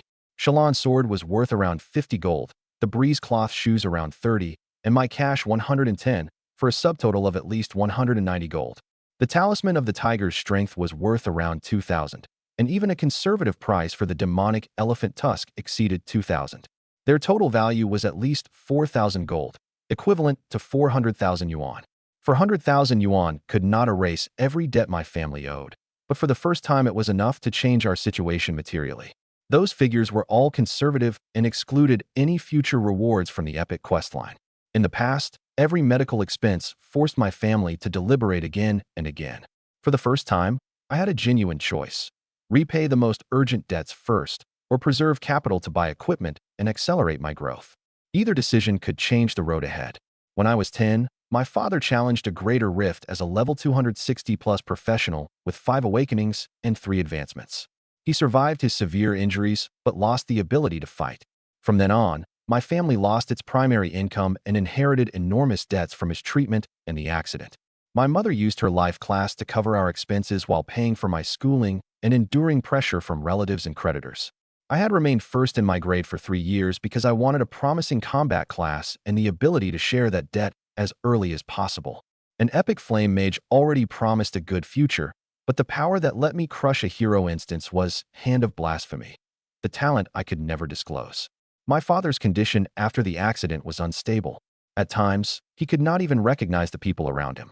I could not tell my family directly that I possessed a hidden transcendent talent and risk their revealing it unintentionally. I could disclose my epic class and SSS rank, miracle, to my mother first.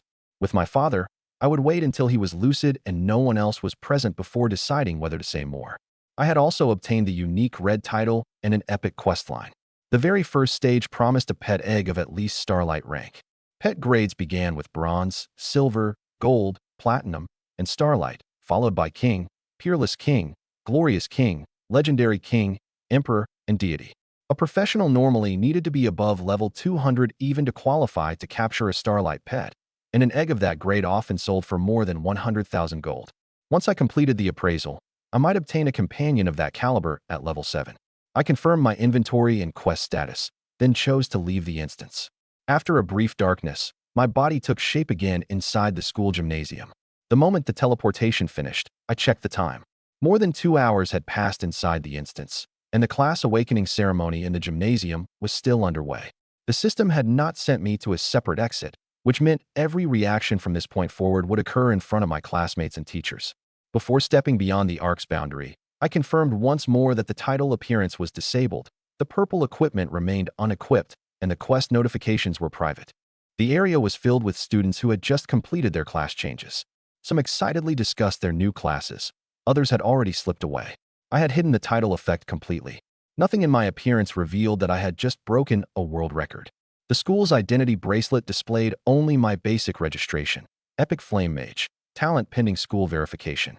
My actual instance difficulty, score, and hidden quest remained stored in the ARC's back end, which ordinary students had no authority to access. As long as I did not display the title, anyone present would see only a student who had spent an unusually long time in the trial.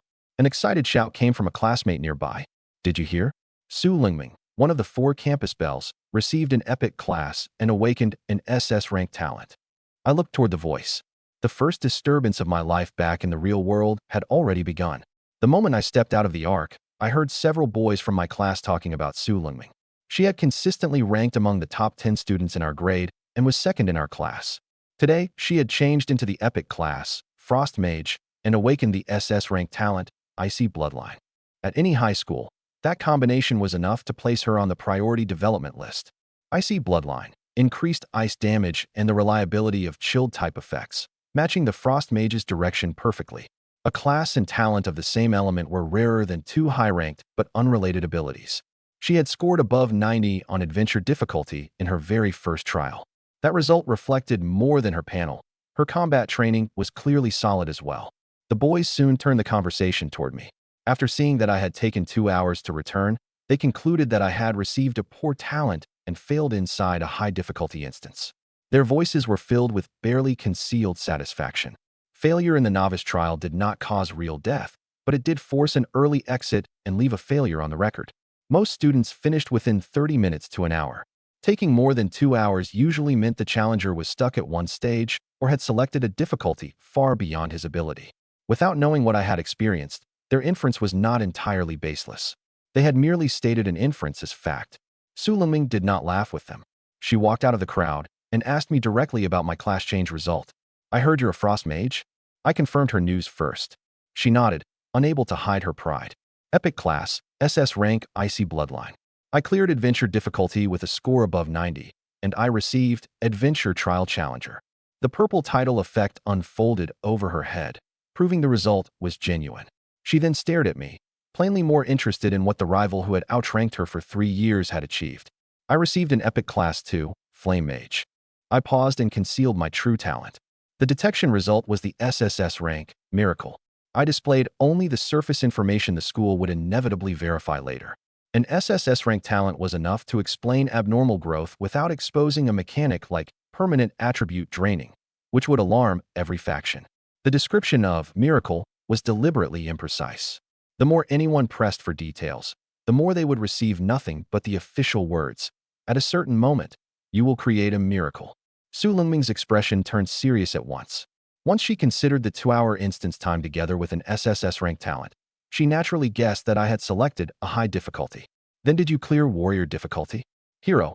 The moment those 2 syllables left my mouth, the surrounding conversation stopped for a beat.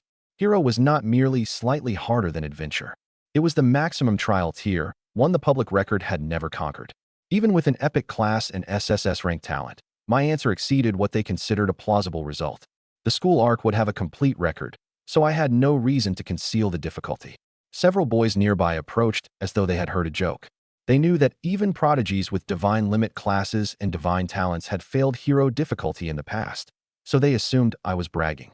Su Lingming frowned as well, not because she looked down on me, but because the record had stood unbroken for 188 years. Anyone would doubt a claim supported by nothing more than a sentence. I had no desire to explain inside the gymnasium and turned to leave. A round-faced boy stepped sideways and blocked my path. His name was Zhu Yongjin. His family was wealthy, and he had always been hostile toward me. I understand that the top-ranked student must be upset after failing to get a divine limit class, he said, deliberately raising his voice. But lying to save face will damage our entire class's reputation. Students nearby were drawn over, and some had already raised their phones to record. Zhu Yongjin clearly had no intention of letting me leave quietly. I glanced at the nearest security camera, then muted my system notifications. The scene already had complete evidentiary coverage. Any reckless sentence would be preserved. Zhu Yongjin wanted to use the crowd to force me to prove myself. I could use the same evidence to make sure no one could rewrite the conclusion afterward. After Zhu Yongjin shouted that I claimed to have cleared hero difficulty, the crowd grew rapidly. Su Lingming told him to stop and explained that we had merely been having a normal conversation, but he treated her objection as another reason to provoke me. He's just like his father, all talk. Zhu Yongjin suddenly dragged up my family's past. His father led a team into a greater rift and got more than a dozen people killed. Several others were permanently disabled. His family still hasn't finished paying the compensation. The gymnasium went silent. My father's team had indeed suffered an accident inside the rift, and it had indeed left casualties and debt. But their average level had been 240, and they had challenged a level 100 rift. It had not been the arrogant suicide mission Zhu Yongjin described. The abnormal cause of the disaster had never been made public. That was all I knew from the public account. My father rarely discussed that day when he was lucid, and investigators had sealed the surviving members' statements. Precisely because the cause remained unresolved, outsiders replaced the facts with the simplest narrative. The captain made a mistake, and the team paid the price. By presenting rumor as a conclusion, Zhu Yongjin did more than insult my father. He turned the dead and injured into props for mocking me. He could question my result, but he had no right to insult my father with an unverified accusation. I suppressed the urge to hit him. This was school, with security cameras and phones recording everything. Settling it with my fists would only turn the facts into another disciplinary incident. With more than 200 attack power, even an unarmed punch from me could cause severe injury. I could control my output with gloves inside an instance, but I could not gamble on how much a classmate's body could withstand in reality. The truly safe approach was to make him state his promise clearly, then end the dispute with an unfalsifiable title. Ruan Haoyue, another of the 4 campus belles, stepped out of the crowd and asked Zhu Yongjin directly, "And what if Yi Nin isn't lying?" The crowd's attention had already pushed him to a place from which he could not retreat. He blurted out that if I had truly cleared hero difficulty, he would jump from the teaching building. I rejected that immediately. The building was high enough to cause real death, and a digitized body did not guarantee an ordinary student's survival. A verbal dispute was not worth settling with a life. More importantly, accepting such a wager would leave me forced to choose between making him jump and releasing him from his promise after I proved my result. Don't wager your life. I walked up to him. If I'm lying, I'll accept every punishment the school imposes. If I'm telling the truth, you kneel in front of everyone and apologize to my father and me. Zhu Yongjin hesitated, then agreed. Convinced that an epic class could never clear a hero instance, he even demanded that we retrieve the data from the principal's office immediately.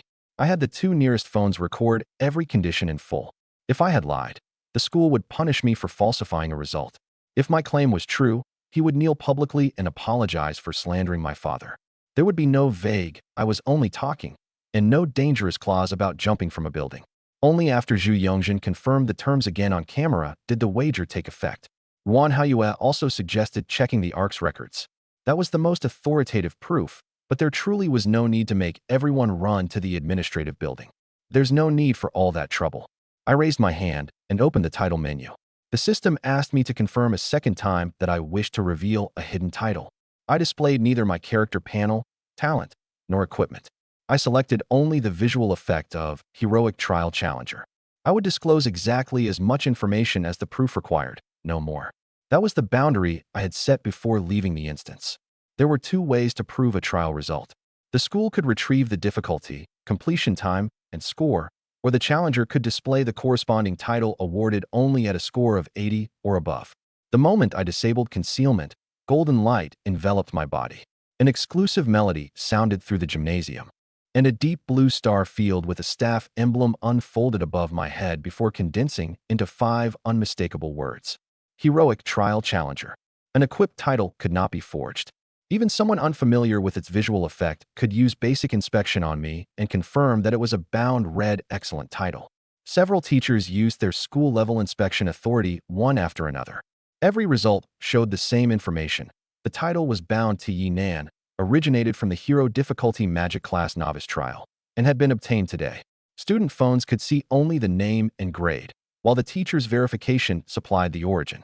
Together, the two layers of evidence left no room for forgery. The students closest to me fell silent first. Then the entire gymnasium drowned beneath astonished cries. Some recognized the exclusive music from the official demonstration. Others checked the title name over and over, while most simply aimed their cameras at me. The world's first Hero Difficulty Clear was verified in front of hundreds of students. When the title appeared, the ARC's master control system automatically projected an authentication receipt. Difficulty Hero, score 100, recipient Yi Nan. It revealed neither my exact health nor my talent mechanic, but bound the crucial result to my identity at the scene.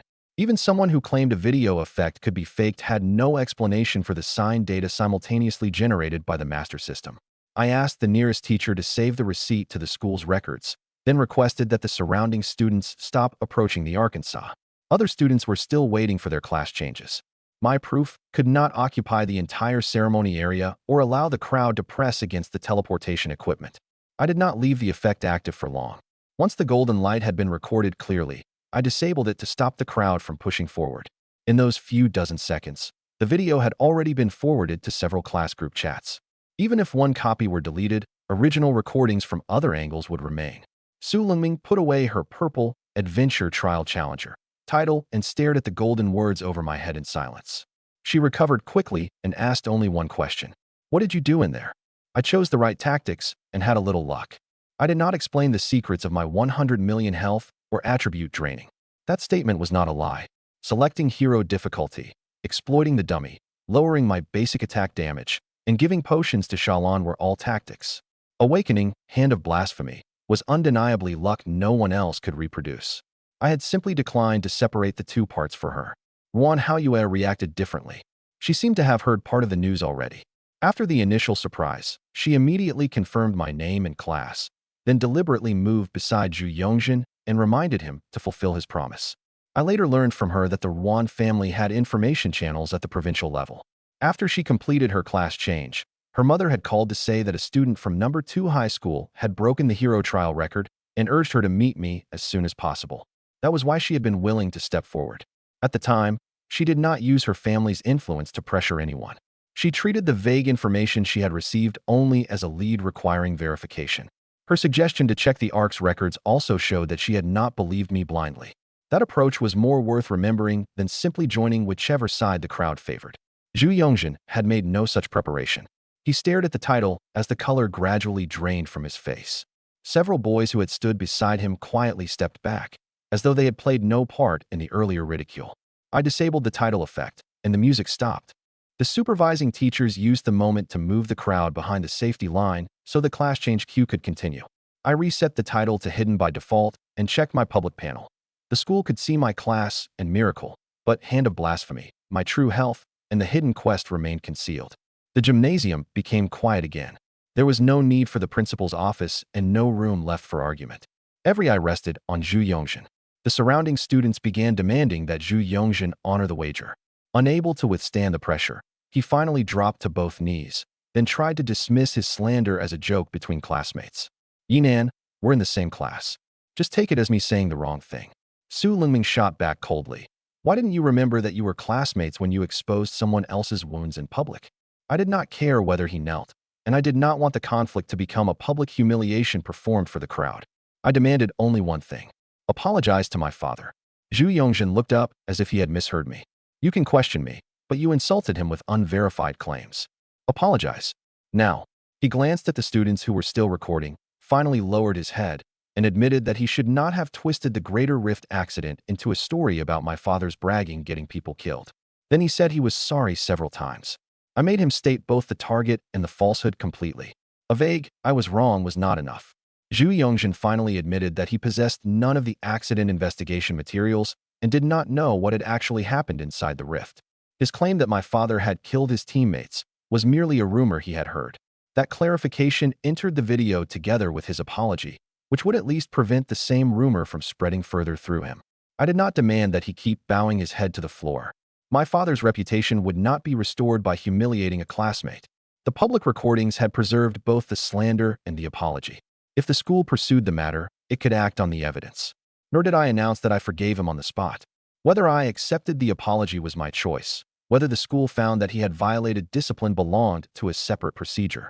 Keeping the two apart prevented the crowd's emotions from replacing formal handling. The teacher responsible for order then removed Zhu Yongjin from the crowd and recorded his account separately. His class change result would not be erased over an argument, and my first clear needed no additional punishment as proof. The school had to address only 3 recorded behaviors: public slander, a dangerous wager, and disruption of the ceremony. Any penalty should correspond to those acts. Both Su Lungming and Ruan Haoyue asked whether I needed them to continue serving as witnesses. I told them to keep the original videos, but not argue repeatedly in the group chats. Once the evidence was sufficient, enlarging the spectacle would only turn my father's accident into gossip for more unrelated people. I turned toward the gymnasium exit, and the crowd opened a path for me. After I left, my phone continued filling with class chat notifications. Some students uploaded videos of my title appearing. Others discussed my talent and class, while still others asked whether Zhu Yongjin had truly completed every term of the wager. I did not participate. I backed up several of the clearest original videos to private storage and preserved their creators and timestamps. My purpose was not to keep humiliating Zhu Yongjin, but to prevent the accident involving my father from being circulated again with the context cut away.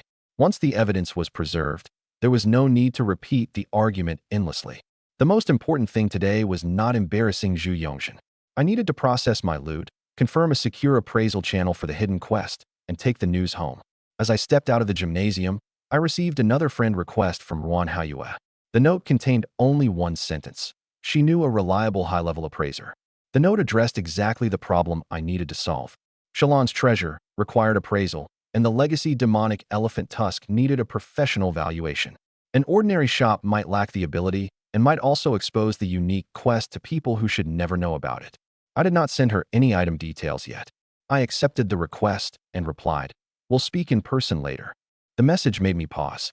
I could not yet tell whether she was offering a spontaneous favor or whether the Ruan family already knew something more. After I left, videos from the gymnasium spread rapidly through the school group chats. Wang Han, a senior from Class 8 who had just completed his own trial, had been displaying his legendary class Singer of the Sea, his SSS rank talent, and his Warrior Trial Challenger title. When he saw the recording of my hero title, he fell silent too. The video preserved the complete timeline. Wang Han first revealed his legendary class and warrior title while the surrounding students congratulated him. Only afterward did another phone play the recording of my title, changing the direction of the discussion. With the order restored, there was no need for me to guess his thoughts. I could confirm only that he put away his title after watching and made no comment about me on camera. I had not witnessed those details personally. They came from the complete video a classmate sent me. At the very least, it confirmed that I was not the school's only high-level class awakening this year. Wang Han's legendary class and SSS rank talent would make him a priority development candidate as well. I recorded the name of his class.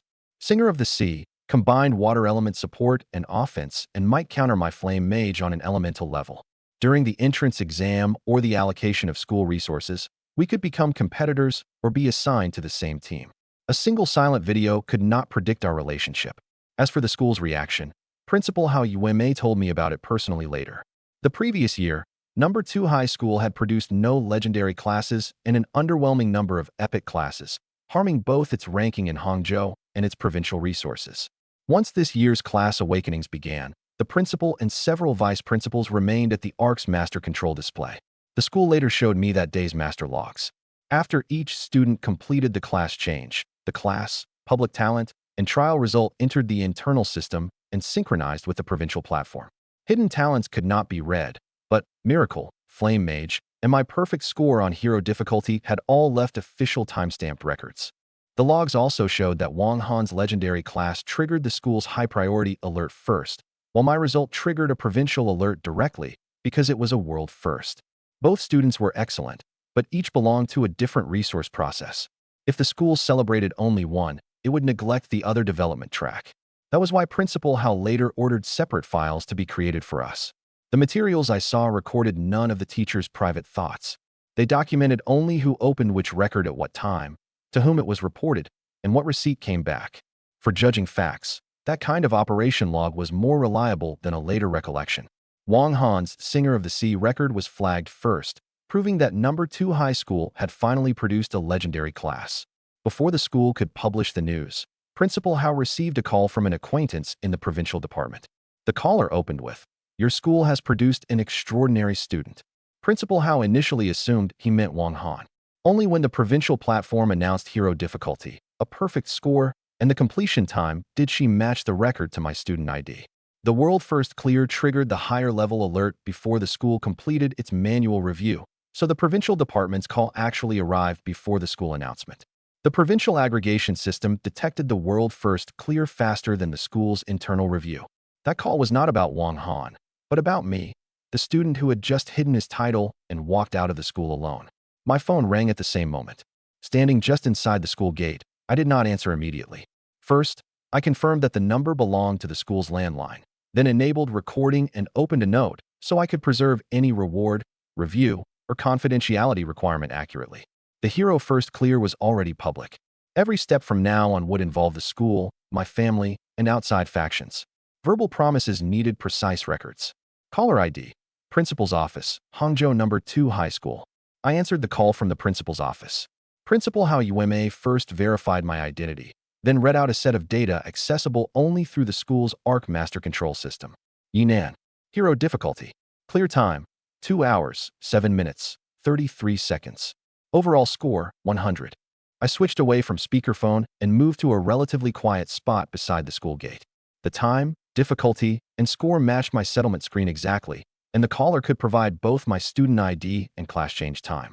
Only after completing the identity verification did I conclude that this was not an imposter trying to extract information through the world first news. She was not calling to ask whether I had cleared the instance.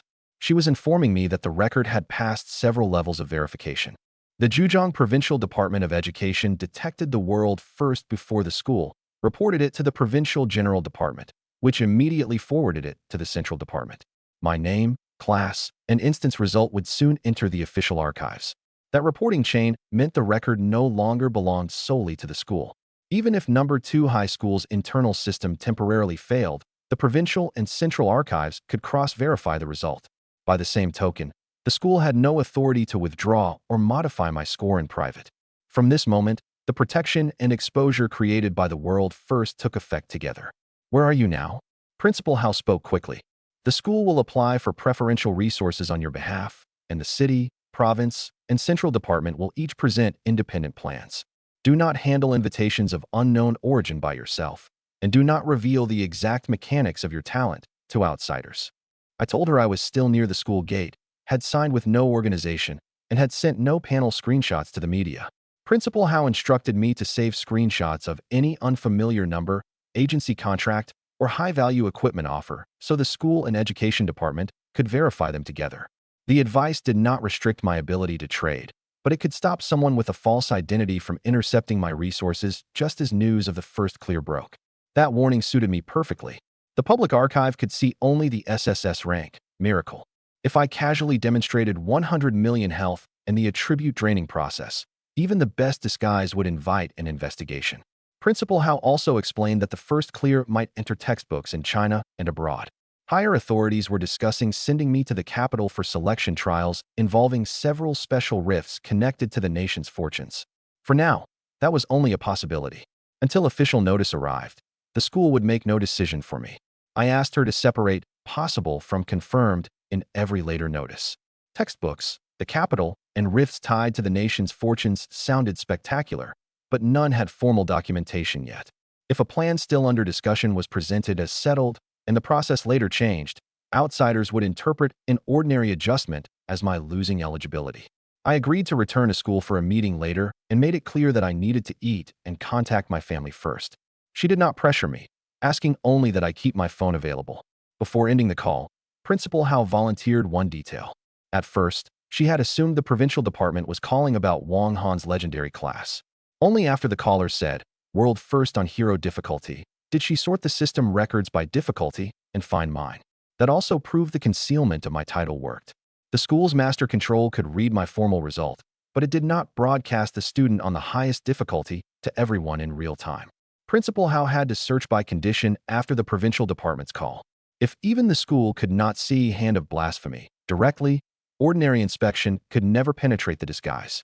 Number 2 high school had produced no legendary class in the previous cohort and too few epic classes, so its provincial resource outlook for this year had been poor. My record changed more than my personal future. It gave the school a chance to surpass Hangzhou Key High School in both reputation and resources. Yinan, she said at last, you have changed more than your own starting point. I looked at the series of school notices that had just reached my phone and refused to let the honors cloud my judgment. A world record brought resources, but it also brought scrutiny. My next step was to tell my family what had happened, then decide which information I could make public. I listed 3 disclosure levels in my notes. Public, Flame Mage, SSS rank, Miracle, perfect score on hero difficulty. Family and school only. The main instance tactics and some of the loot. Never disclose. 100 million base health, permanent attribute transfers, and the complete mechanics of the hidden epic quest. Setting the boundaries in writing beforehand would keep my answers consistent when different people question me. After my call with the principal, a segment of the senior teachers' meeting records synchronized to the student affairs system. The school needed my approval for promotional materials, which allowed me to see the teachers' initial reactions. The system exposed only excerpts related to me. Other students' private information and the teachers' personal chats were obscured. I did not see anyone's inner thoughts. The only facts I could confirm came from group messages, shared office security footage, and principal house call records. That was enough to verify events without presenting speculation as a participant's true thinking. The title video from the gymnasium spread through 20 class chats before a young homeroom teacher forwarded it to the faculty group. The background, uniforms, and camera angle all proved it had been filmed at number 2 high school, yet some teachers still suspected the title effect had been added in post-production. My homeroom teacher, Wan He, was among the skeptics.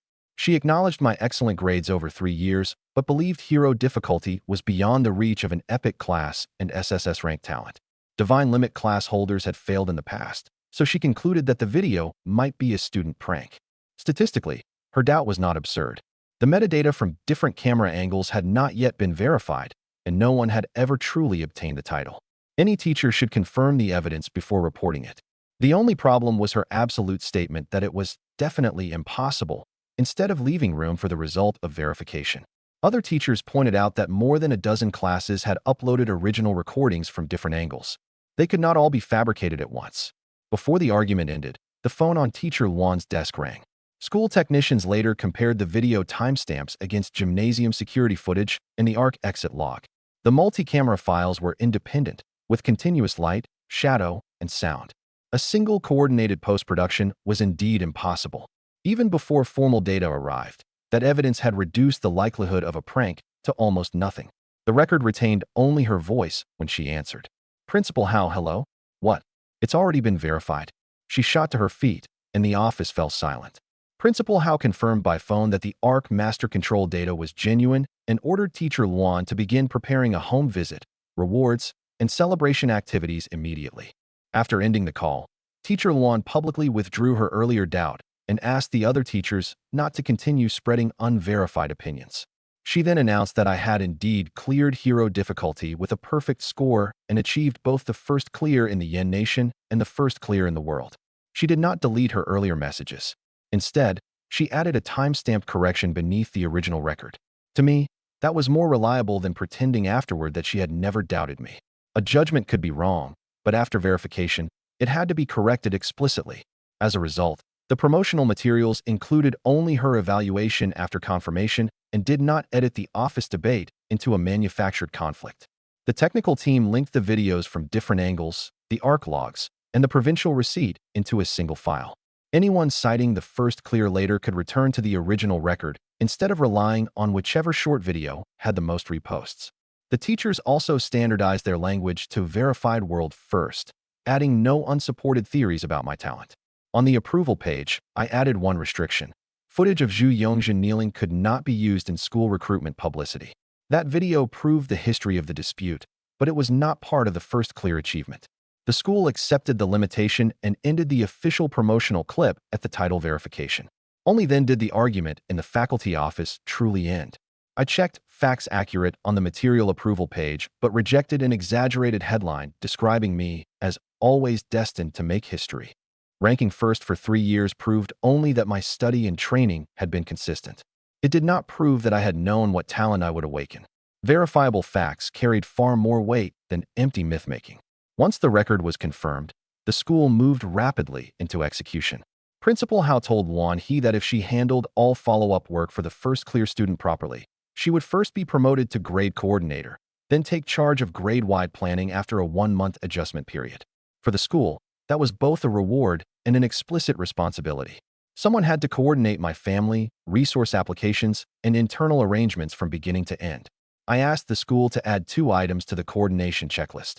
Every contract had to be delivered electronically first with adequate time for independent review, and no media crew could enter my home without consent. Teacher Luan confirmed each requirement in the system. The responsibility thus changed from the vague, take good care of the student, into specific tasks that could be audited. The vice principal overseeing the senior grade then arrived at the office and announced that the finance department would prepare a special bonus within 12 hours. Principal Hao and Teacher Luan would deliver it personally to my parents.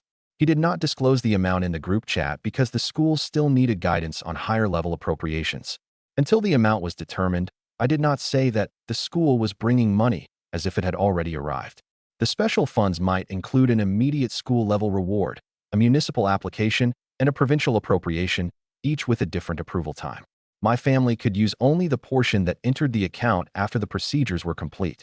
The finance department then sent a source list. School-level funds had been secured and could be delivered with the home visit.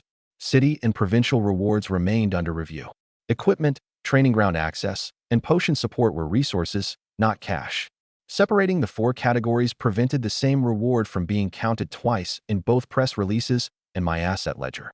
The school also appointed a legal affairs teacher as temporary contact. Every outside training contract would enter the same mailbox and reach me only after identity verification and a risk notice. The process did not decide on my behalf, but it could block fraudulent invitations on the day of my class awakening, when they were most likely to appear. That arrangement made me alert to another issue. My parents did not yet know I had completed my class change.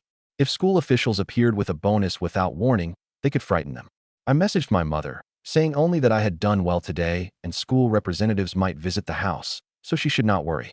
I sent neither my exact class nor the first clear news in writing in case someone else saw her phone. My mother replied that she was working at the supermarket and my father was home alone. I immediately relayed that to Teacher Luan. The school had to contact my mother before any home visit. A crowd of strangers could not simply surround my father in his unstable condition. Teachers who had doubted the video changed their position in the faculty chat. Some apologized, while others began recalling my academic performance over the past 3 years. The school also asked my subject teachers to prepare written material for the first clear archive and future publicity. I was not angry about the shift in their attitude. No one had cleared the hero instance in 188 years. It was not strange for teachers to remain skeptical until formal data arrived. What mattered to me was whether Zhu Yongzhen's slander entered the disciplinary record and whether the school might reveal my family's circumstances without permission for publicity. I messaged Principal Hao, my result and surface talent may be public. Our debt, my father's injuries, and our home address may not. I also required all family photographs to remain private by default. The media would need approval for each individual image. The accident, debt, and our living conditions were not part of the first clear result and should not be packaged into a genius forged by hardship narrative. I would accept resources, not a story built from pity. She replied, agreed, almost immediately and forwarded my requirements to the planning group. The system returned a school-signed access control record. Even if another person handled the work later, the same restrictions would remain visible. This was not about distrusting any particular teacher. Important boundaries could not depend on one spoken promise. The school decided to hold a celebration gala for the first clear that evening, tentatively beginning between 7 and 8 depending on the home visit and the schedules of higher-level guests. I first checked whether attendance was mandatory. The notice stated that the gala included a formal awards presentation and resource briefing. The guest of honor's absence would interfere with signing the documents, but I could refuse interviews and non-essential interactions. I therefore chose to attend while reserving the right to leave early, refusing to let a celebration consume all my training time. The guest list first included every graduate who had changed into an epic class or awakened a talent of SS rank or higher. The homeroom teachers also notified 4 well-known girls in the senior class: Su Lingming, Wan Haoyue, Li Lisha, and Qin Yining. Every senior homeroom teacher and subject teacher who had taught me received one additional family invitation, but could not bring unrelated outsiders. I noticed that the 4 girls had not been selected separately for their appearance. Each was already on the list of outstanding professionals. The obvious social engineering appeared only when the school added them to the candidate list for the head table. I did not demand a seating change. I merely required the planning team to publish a consistent head table list and never suggest that anyone was obligated to accompany me or establish a private relationship. The school's reasoning was straightforward. The arc of the peer list contained more than solo instances. It also offered 5-person parties, 10-person squads, 25-person teams, 100-person raids, and large battlefields. No matter how strong an individual became, reliable teammates remained necessary. The school wanted to connect this cohort's outstanding professionals early so they might form stable teams, while their later growth would also improve the school's reputation. My father's accident had already proven that a team could not rely on temporary recruitment alone. Class synergy, command authority, retreat rules, and loot distribution all had to be tested before entering a dangerous rift. A gala could not identify reliable teammates by itself, but it would allow me to meet this year's high-potential professionals and observe who maintained boundaries and sound judgment even in public. The teachers were also assigned to prepare a roughly 300-character introduction to the first clear and recollections of my 3 years at school. The school and I had to approve every item before use so exaggerated rumors would not become facts. By the time those arrangements reached my phone through the student affairs system, I had already left campus. My loot was worth thousands of gold, and my inventory contained 110 gold in cash. For the first time, I did not have to calculate the cost of one meal over and over. I rejected 3 inappropriate formulations line by line, opening with my family's debt as emotional bait, presenting the unconfirmed capital selection as a settled plan, and implying that the 4 girls would accompany me at the event. The revised version included only the achievement, public talent, school development plan, and gala schedule. Personal relationships would not be used as promotional props. The gala list also adopted real name verification. A guest family allowance was tied to the invitation of a teacher or student. Any outside organization wishing to attend required approval from the education department. News of the world first had already spread. Controlling admission mattered more than simply expanding the banquet. Near the school gate was a Western restaurant popular with students. Even its most basic set meal cost nearly 1 gold, so I had never entered. Today, instead of going straight home, I pushed open its door. Before entering, I checked my account balance and the time. I had roughly 110 gold available. The gala would start at 8, and the afternoon still offered a full training window. One meal would not disrupt my debt plan and would replenish the energy spent during more than 2 hours of high-intensity combat. Once both the budget and time were clear, this was not an impulsive purchase. Rewarding myself with one meal would not solve our debt, but it reminded me that from the moment I completed my class change, a life in which I had to save even the cost of lunch finally had a chance to change. I had just sat down and opened the menu when Wan Haoyue arrived across from me.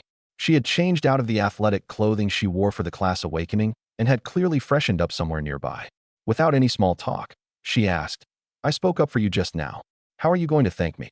First, I observed her tone and the way she sat. She had brought no one else, had not started a live stream, and placed her phone face down on the table. At the very least, that showed she wanted a private conversation rather than a public topic built around my new fame. Wan Haoyue's intervention had indeed pushed Zhu Yongzhen's slander into public verification sooner. More importantly, the high-level appraiser mentioned in her friend request directly concerned Shalon's treasure. "Since you're here, lunch is on me." She ordered the restaurant's signature stewed lamb with peas. The server explained that the premium lamb set was a Class Awakening season special priced at 648 yuan, equivalent to 6 gold, for silver and 8 copper. 2 sets totaled 1,296 yuan, almost 13 gold. That would once have represented most of my living expenses for half a month. Now that I had enough cash, I ordered 2 without hesitation. The server confirmed that the 2 sets totaled 1,296 yuan. When I paid through my gold account, the system deducted 12 gold, 9 silver, and 6 copper at the fixed current conversion rate. The bill was exact down to the copper. It did not mistake almost 13 gold for the actual charge. I entered my remaining cash into the asset ledger as well, refusing to let new income destroy my sense of proportion. While we waited for the food, Manhwaedit congratulated me on breaking the record and asked whether the hero instance truly allowed no margin for error, as the rumors claimed. I said only that I had found a special way to survive, revealing neither the training dummy nor my talent's mechanics. When she asked about the boss skills, I discussed only the Frost and Flame enchantments and Freedom Town's cannons, both already present in public strategies. Feeding potions to an enemy, transferring attributes permanently, and my exact health all remained inside the confidential layer. Nothing I said was fabricated, but none of it allowed her to deduce the core mechanic. You said you know an appraiser. Is this person reliable? I steered the conversation to business. She did not ask what the treasure was. She explained only that the Ruan family had long dealt in high-level materials and equipment and could contact a formally licensed appraiser. The process could be covered by a confidentiality agreement, but both the fee and risk would depend on the item's grade. I pressed her on 4 conditions: the appraiser's level and license number, whether the item had to leave my site, whether a failed appraisal could damage it, and how a confidentiality breach would be enforced. Manhwaedit did not make promises on someone else's behalf. She said she would forward the questions exactly as stated to her family. That answer reassured me more than absolutely trustworthy ever could. Before we finished, her homeroom teacher called. After listening, Manhwaedit looked at me with a smile. The moment she hung up, she asked, "Guess what the school is preparing tonight? A first clear reward? More than a reward. They're holding a celebration gala with you as the guest of honor, and the education department will send representatives. I'm on the invitation list." I did not look forward to being surrounded by strangers and congratulated. But higher-level resources, appraisal channels, and school arrangements might all be finalized at the gala, so I could not simply refuse. I rearranged my schedule before 8. After lunch, I would clear a magic instance in Wuzhen and leave no later than 6, preserving time for travel, showering, and emergencies. If an instance did not allow voluntary withdrawal, I would not enter a long sequence likely to exceed the limit. The gala was a formal obligation, and training did not justify arriving late. Manhwaedit asked what kind of gift I liked. I told her not to prepare one, but she insisted that a gift represented the formal beginning of a relationship and had nothing to do with the price. At that moment, my phone rang again. A school-signed authentication appeared on the screen at the same time, confirming that Principal Hao had initiated the call. I signaled Manhwaedit to pause and open my notes, ready to record the final time, location, and required documents. The caller ID still belonged to the school. This time, Principal Hao herself was on the line. Principal Hao congratulated me on the first clear again, then gave me the formal arrangements. At 8 that evening, the school would hold a celebration gala at the Jinshui Seafood Grand Hotel and present the school-level reward on-site. Municipal and provincial plans were still under discussion, and education department representatives might attend that night. After confirming that I would attend, she said the school had also prepared a surprise, though she refused to reveal it in advance. I promised to arrive on time and reminded her to contact my mother before the home visit and not discuss the details of my father's accident directly. I also clarified the check-in requirements. The school required only my identity bracelet.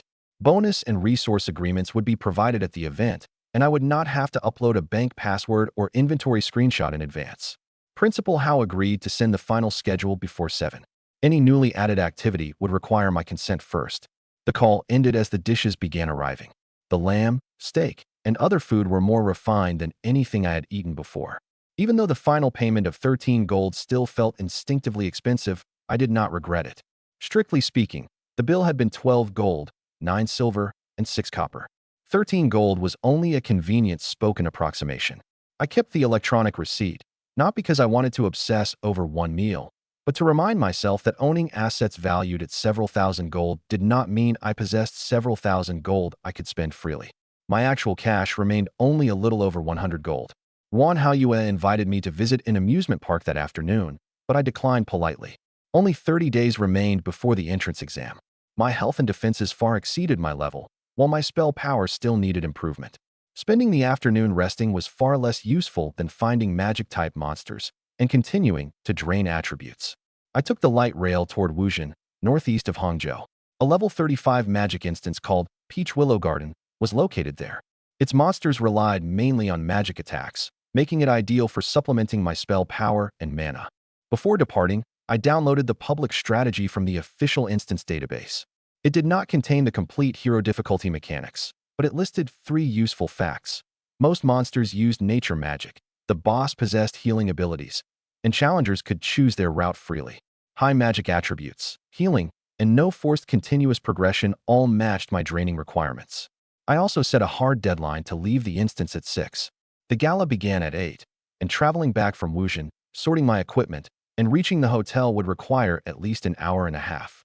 If I had not entered the final area by 4:30, I would withdraw voluntarily rather than gamble punctuality on an unknown boss duration. As the train left the city, I thought again about the incident Zhu Yongzhen had mentioned. 8 years ago, my father was level 264, had completed 5 awakenings and 3 advancements, and held an epic class. He entered with a 25-person team of long-term partners whose average level was around 240. During one expedition, they discovered an unmodified level 100 raid type Greater Rift. A wild rift had no resurrection angel. Death was real, but the team's average level exceeded the rift by 140, so the apparent risk was low. At the time, the rift had reached layer 10. Monster health and damage had accumulated a 100% increase, and the rift carried 2 additional affixes. Layer 10 did not describe map depth, but the accumulated intensity of the same rift. Every additional layer increased base health and damage by 10%, so both had doubled by layer 10. My father's team therefore faced something stronger than an ordinary level 100 raid, but still far below their average level. Affixes changed the rules of battle. Storm Thunder, for example, periodically created lightning storms near enemies. Resentment caused ordinary and elite monsters to spawn new resentful units after death. Those mechanics certainly increased pressure on a team, but they should not have prevented a group of level 200+ veterans from retreating out of a level 100 instance. I later searched the database of similar accidents. As long as a party preserved retreat skills and resurrection resources, Storm Thunder could be handled through dispersed positioning, while resentment units could be controlled and eliminated together. My father's was a long-standing team. They could not have entered without preparing for such basic affixes. The obvious gap between the public information and the result was why I had never accepted the explanation that this was simply an error of judgment. My father had made the same assessment at the time. Before reporting the rift to the authorities, he decided to compete for the first clear reward and led the team into Layer 10. The result imposed a price our family had still not repaid 8 years later. My face reflected in the light rail window. I entered the unresolved questions into an encrypted note. Had the rift's actual level been disguised? Was there a third mechanic beyond the 2 public affixes? Why had the escape route failed? Where had the high-order curse come from? I had no evidence to answer them now. I could only preserve the questions until my father recovered enough for me to verify each one.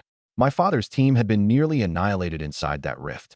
Of the 25 members, more than half died, 6 were severely injured or permanently disabled, and only 4 escaped intact. Although my father returned alive, his level fell from 264 to around 50, and his body carried a high-order curse. Removing it required an expensive high-level potion. Until then, he could not return to ordinary combat. That level loss was no ordinary resurrection penalty. Wild rifts offered no resurrection protection, so the fact that my father returned alive proved that something unusual had occurred. The curse, which had persisted for 8 years, disrupted both his mind and body and explained why he was lucid at times and unresponsive at others. As long as it remained, forcing him to recall the accident repeatedly would be unsafe and might not yield a complete account. As team leader, my father bore the majority of the compensation liability under the law. Our family sold its savings and the supermarket my mother had owned, yet still inherited enormous debt. My mother was later reduced to working at the supermarket that had once belonged to her. My aunt paid my tuition so I could finish high school. The debt was not one vague total. It combined casualty compensation, medical expenses, equipment losses, and years of interest. Different sums had different creditors and priorities. I could not obtain loot and send money to some random account. My mother needed to organize the contracts first, after which we could address each debt according to delinquency risk and interest rate. I had never understood how the accident became so catastrophic. With such an enormous level advantage, even a failed clear should not have left only 4 of 25 members unharmed. My father had suffered severe psychological trauma and refused to discuss what had happened inside the rift. Once our debt stabilized and I obtained a potion capable of removing the curse, I would learn the truth from him. Thinking about home reminded me that I had not formally told my mother I was safe. I called her and revealed only the public information. Epic Flame Mage, and the SSS rank talent, Miracle. The real Hand of Blasphemy had to remain secret. 100 million health did not mean absolute safety. Percentage-based damage, seals, curses, control effects, and talent stripping could all bypass raw numbers. Until my effect resistance and overall abilities truly matured, every additional person who knew added another risk. I did not lie to my mother. I kept the information within a range she could use safely. Flame Mage and Miracle were enough for her to understand my prospects and matched every public inspection. The transcendent mechanic could not help her manage our debt for now. It would only create worry and a risk of disclosure. My mother's voice trembled with happiness. She immediately wanted to send me 5 gold for a good meal. Then, thinking about parties with classmates and social obligations, she prepared to delay repayment to my aunt and send me even more living expenses. I stopped her at once. I've already eaten, and the instance gave me valuable equipment and materials. Conservatively, I should be able to sell them for 2,000 gold. Once the sale closes, we'll repay the tuition auntie covered over the years, then deal with the other debts. My mother went silent for several seconds. First she asked whether I was injured, then whether the school had lent me the equipment. I explained the ownership rules for instance drops and completion rewards and assured her that nothing had been pledged or bound and that I owed no team share. Only after confirming that the money legally belonged to me did she truly believe our family's situation might change. The real valuation was at least 4,000 gold, but I told her only half to avoid shocking her over the phone. Even then, she made me confirm the amount several times before beginning to calculate how many debts 2,000 gold could resolve. I told her not to promise any specific amount to relatives or creditors yet. The equipment had not sold, and the legacy material had not been appraised. Evaluation was not cash. During the school's home visit that evening, she could first gather the debt list and official accounts. Once the trades actually settled, we would pay according to plan. The arrival announcement sounded before we finally ended the call. I left Wuzhen Light Rail Station and headed straight to the Instance District in the southwest. The party hall was a mixture of voices shouting for permanent team recruits, equipment sales, and bounty work. I did not stop. I crossed the hall and reached the branching assembly point. The public screen at the entrance displayed queue numbers, accident rates, and ticket prices for every instance. Traffic at Peach Willow Garden was normal that day. The resurrection facilities showed green, and no temporary maintenance notice appeared. I captured the page as my pre-entry record, then followed the wooden signs toward the level 35 area. Wuzhen had once been a famous scenic destination in Hangzhou. After the world became digitized, large numbers of rifts appeared there. Once pioneers cleared them and the authorities installed resurrection and management facilities, they became repeatable instances. Their levels ranged from 20 to 220. My chosen destination, Peach Willow Garden, was a level 35 5-person party instance. Each entry cost 7 fatigue and offered 5 difficulties: normal, adventure, warrior, king, and hero. A professional's base daily fatigue limit was 50, refreshing universally at 4 in the morning. The instance's base cost was only 7, but I was 28 levels below the recommendation, which added 28 fatigue for above-level entry and brought the total to 35. This was my first fatigue use today. I would retain 15 after entering, enough for one low-cost emergency mission, but not another above-level attempt at the same instance. I had compared it with the 3 other instances in the same district. The level 20, Touring Wuzhen, cost less, but contained primarily physical monsters. The level 40 instance offered higher magic attributes, but its additional fatigue exceeded my daily limit.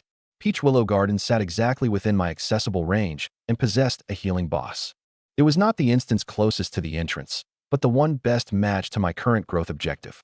Official resurrection coverage applied only inside the instance boundary. Even where death allowed resurrection, the level loss, weakened state, and loss of equipment durability were real. I linked my identity bracelet to the resurrection registration and confirmed the system displayed green before continuing toward the ticket office. Flower demons, willow wraiths, and the other monsters inside the garden favored magic attributes. The normal difficulty boss was silver grade. On hero, it rose to gold. Ordinary monsters and elites also rose from bronze to silver. For any other level 7 professional, that increase would be fatal. For me, the stronger the monsters became, the more spell power and mana they offered for draining. The public strategy also stated that most attacks inside the garden carried nature-type damage over time effects, while the final boss possessed powerful restoration. A high-health target with a healing mechanic was exactly what I needed to counter the problem caused by my rising attack power. targets dying too quickly. But hero difficulty might alter cooldowns and summon counts. I would not copy the timing windows from a normal guide blindly. I followed the corresponding path alone. A female professional in her 20s caught up and called out to me. She had used inspection, seen that I was only level 7, and assumed I had taken the wrong entrance. "You can't enter a level 35 instance alone," she warned. "I'm a level 78 priest. I can take you through the level 20 touring Wuzhen first. I'll pay for the ticket." She pointed to the level warning sign at the fork and explained that dying here at level 7 would cost me a level, while recovering from the weakened state could affect the entrance exam 1 month later. She requested neither money nor equipment and made no attempt to force me into a party. Her warning was plainly well-intentioned. Her invitation carried no malice, and I had no reason to prove myself with the world first clear. "Thank you, but I'm not lost." I declined the party and continued toward Peach Willow Garden. A stranger would not understand my tactics and might witness attribute changes no one should see. Besides, I had deliberately selected the magic monsters as a resource and had no intention of sharing them. A party would create 3 practical problems. Teammate attacks would shorten my basic attack window. A healer who saw my 100 million health panel would find it difficult to keep the secret. Loot and route choices would have to follow party rules. Even if a level 78 priest increased my clear speed, she would directly undermine the primary purpose of this instance run. Beyond the bend, an old wooden gate and a green instance barrier appeared ahead. A burly employee inside the official ticket booth beside the gate was looking down at his phone. I approached the window. "1 ticket for Peach Willow Garden." Without looking up, he said, "Wait until your teammates arrive, then buy them together." "I don't have any teammates." That finally made him raise his head and examine me again. The employee did not sell me the ticket immediately. Instead, he used advanced inspection. When the inspection request appeared on my panel, I confirmed that it would read only my public identity, level, class, and surface talent before allowing it. The official booth had security verification authority, yet still could not see Hand of Blasphemy or my core attributes. The result proved once again that the disguise remained effective even against a higher level inspection. The inspection showed level 7, Epic Flame Mage, and the SSS rank, Miracle, while my exact health, mana, attack power, and spell power all appeared as question marks. Hand of Blasphemy not only concealed my true talent, but prevented outsiders from reading my core attributes directly. He clearly did not interpret the question marks as strength. To him, level 7 was level 7. No matter how special my talent might be, I had no business entering a level 35 5-person instance alone. "You completed your class change today, didn't you?" His indifference became seriousness. "You can resurrect after dying in an instance, but you'll lose a level and enter a weakened state. The entrance exam is 1 month away. Don't ruin your future because something upset you." He produced a risk acknowledgement stating that the recommended level was 35, the recommended party size was 5, and no complete strategy existed for hero difficulty. I read every line and signed it, proving that I understood the danger. If the challenge failed, I could not blame the ticket clerk for failing to stop an adult from making an informed choice. The employee then made me recite the withdrawal method and resurrection penalty aloud to confirm I was not rushing in while emotionally unstable. His duty was to inform and verify, not permanently forbid an adult professional from making a particular choice. Only after the process was complete did he remove the risk block from the ticket machine. I did not display Heroic Trial Challenger to silence his doubts. The title proved that I had cleared a different instance, not that Peach Willow Garden was necessarily safe. Signing the acknowledgement based on known rules was more reliable than using a past result to demand that someone stop questioning me. His warning was part of his job, so I was not angry. The problem was that I could not explain my 100 million health. If I did, he would only conclude that the student who had changed classes today was even less mentally stable. "Thank you for the warning." I confirmed the purchase. The ticket cost 3 gold and 8 silver. Official instances below level 50 usually cost no more than 5 gold, with higher level sites charging more for maintenance and resurrection coverage. I paid through the account linked to my inventory. The machine printed a blue-green talisman engraved with the words Peach Willow Garden. The ticket also recorded my identity, purchase time, and single-use status, making resale impossible. Exactly 3 gold and 8 silver was deducted from my cash account. Only after checking that neither my balance nor projected fatigue showed any anomaly did I insert the talisman into the entrance reader.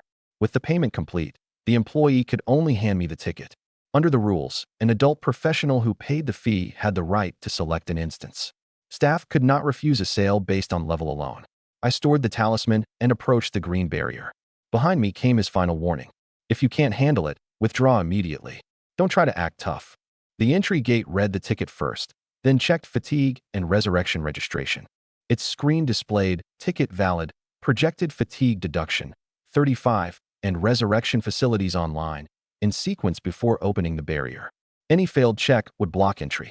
That was more reliable than a clerk judging danger by sight alone. I recorded the employee's name and station number in my instance log. It was not for assigning blame if I failed. If entry, fatigue, or settlement data became abnormal, I would know which shift to ask for verification. Preparing to challenge above my level did not mean abandoning normal safety procedures. I raised a hand to show that I had heard him and stepped through the barrier alone. Before the light swallowed my vision, I configured emergency withdrawal for both voice and gesture activation. If silence, restraint, or loss of hand control disabled one method, the other might still let me escape. High health bore damage for me. It did not design an exit route. The system displayed Peach Willow Gardens 5 difficulty tiers. Normal used the base values. Adventure increased monster health by 50% and damage by 20%. Warrior increased health by 100% and damage by 50%. King increased health by 200% and damage by 100%. Hero increased health by 500% and damage by 300%. Hero difficulty also enhanced boss skills or added mechanics exclusive to that tier. Old strategies might not apply. Every boss I encountered for the first time would require on-site verification. I saved the values from the public strategy separately from the difficulty multipliers. An ordinary monster's base health would be multiplied by 6 and base damage by 4. Boss skills could not be handled with multiplication alone, because cooldowns, area, and secondary effects might all change. For anything the panel did not state explicitly, the first actual hit would establish the value. Ordinary leveling parties selected Adventure or Warrior. Only professional teams pursuing purple equipment and advanced materials challenged King. Hero offered more experience and loot, but the cost of potions, durability, and failure rose exponentially. Unless a bounty or awakening quest required it, few people entered voluntarily. Those multipliers did not mean higher difficulty always gives better returns. If a party consumed 10 times as many potions and spent 3 times as long on Hero, its return per point of fatigue could be lower than on Warrior. My 100 million health reduced healing costs, and my low-damage gloves benefited from thicker health bars. Only under this objective did Hero become the optimal choice. For me, a 500% health bonus was not an obstacle but an advantage. The more health a monster possessed, the more basic attacks I could land with the gloves. The higher its grade and attributes, the greater the return from every Hand of Blasphemy activation. A 300% damage increase would struggle to create pressure against 100 million health. I did not ignore level suppression. The gap between level 7 and level 35 was 28 levels. Inspection might return incomplete information, while attack accuracy and status resistance could be affected. My plan was not to stand still and endure every mechanic. I would use one monster to test 4 things first: damage per hit, skill range, drain percentage, and final damage from the gloves. If any result exceeded expectations, I would adjust the difficulty or withdraw immediately. The first test group would also record 2 time parameters: monster cast time and control duration. Only after learning how quickly one attacked and how long its slowdown lasted could I judge whether 6 or more would create an endless control loop. I had 3 simultaneous limits: health, status, and a real-world deadline. Triggering any one would end slow draining. Confirm challenge on hero difficulty. I confirmed. After a brief darkness, I landed inside a garden stirred by a light breeze. Flowers and trees followed the waterways into the distance, where groups of magic-type monsters wandered. I equipped the Pink Series boxing gloves and checked my mana, potions, and Moment of Blasphemy charges. Moment of Blasphemy still held all 5 charges after the Shalon fight because I had never used it. The 10 novice health potions in my inventory were gone, so I could not build a boss healing plan around external medicine. I kept the Bracelet of Knowledge and Classical Hood equipped, while the unbound purple items remained sealed. Only after clearly separating my usable resources, unavailable assets, and withdrawal conditions did I close the preparation panel. This time, I had not come for a fast clear. Without breaking the instance mechanics, I intended to carry away as many magic attributes as I could. As many as possible did not mean draining every monster dry. If a target had a scaling mechanic, threatened my gala deadline, or offered very little return from further basic attacks, I would switch immediately to rapid spell kills. Permanent growth mattered, but a complete, clear, real-world obligations and secrecy were all part of the result as well. Peach Willow Garden looked more like a scenic park. Willow and peach trees lined the waterways, and the breeze carried the scent of flowers. Only after I entered the combat zone did the system deduct my fatigue. Before a professional's first awakening, the base fatigue limit was 50 and refreshed every day at 4 in the morning. Peach Willow Garden had a fixed cost of 7. Because I was 28 levels below the instance, it charged another 28 for a total of 35. I had only 15 fatigue remaining and could not enter a second instance of the same level today. The system displayed one final confirmation before the deduction. I checked the 7-point base cost and 28-point level gap cost separately. Fatigue would not be refunded even if I withdrew immediately, so I could not test only one group at the entrance and leave. I marked the boss area, withdrawal nodes, and projected return route on the map, ensuring that the remaining time covered at least one full growth cycle. Since I had only one opportunity, I could not waste any effective target. The first wave contained 3 flower demons and 3 willow wraiths. They stood in 2 triangular formations, front and back, with nearly 30 feet between them. If I opened with Flame Storm, it would cover no more than 4 and erase my basic attack window.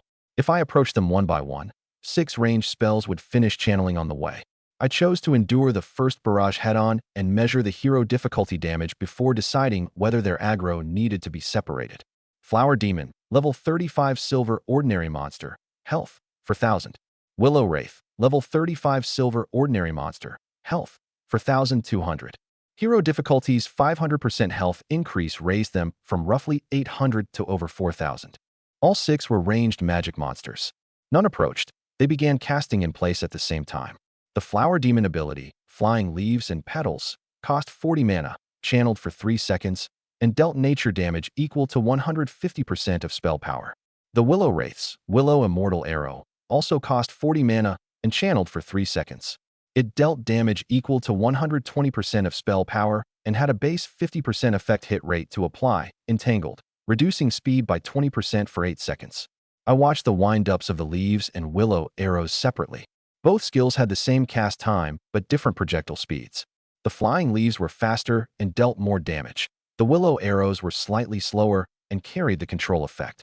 If I needed to evade, I should first sidestep the intersection of the leaves, then use the timing difference to avoid the arrows, not panic and run when I saw 6 lights at once. All 6 spells in the first barrage struck. Each flower demon dealt 616 damage, while each willow wraith dealt 489, for a total above 3,300. Entangled also landed successfully, reducing my current 20 speed by 4. 3 times 616 equaled 1,848. 3 times 489 equaled 1,467. Together, they totaled 3,315. The status bar showed only 1 entangled effect instead of 3 stacks from the 3 willow arrows. 20 speed falling by 4 matched 20% exactly. Both the damage and control calculations were reproducible. An ordinary level 35 non-tank had around 1,850 base health and usually remained below 3,000 even with equipment. A normal 5-person party would divide targeted attacks and need a tank to interrupt while a healer sustained the group. If all 6 targets focused one mage, the first barrage would remove him from the instance. The proportion of my health bar barely changed. Dragging my staff, I continued forward and allowed them to complete a second cast while observing the projectiles and control resolution. I did not simply absorb the second barrage. I moved toward the waterway so 1 willow arrow struck the stone railing, then deflected a flying leaf with my staff. The remaining attacks hit, proving the spells were not lock-on abilities and could be handled through terrain and movement. My speed fell only when Entangled first succeeded. Another hit during the effect merely refreshed its 8-second timer and did not reduce me further. Once I confirmed that Entangled could not stack repeatedly, I had already reached melee range. Spell power, mana, and magic resistance, I won all of it. I placed my current health loss, the monster's cast interval, and my withdrawal threshold on the same screen. Even if all 6 cast continuously for 10 minutes, their total damage would remain nowhere near the danger line. Only after confirming that they had neither percentage-based damage nor infinitely stacking effects did I allow the prolonged, draining phase to begin. First, I used my staff to test basic attack damage and swung at the nearest flower demon. The staff hit the flower demon and dealt 102 physical damage. I struck again. The number remained around 100, with no critical hit or hidden reflected damage. 4,000 divided by 102 meant fewer than 40 hits before death.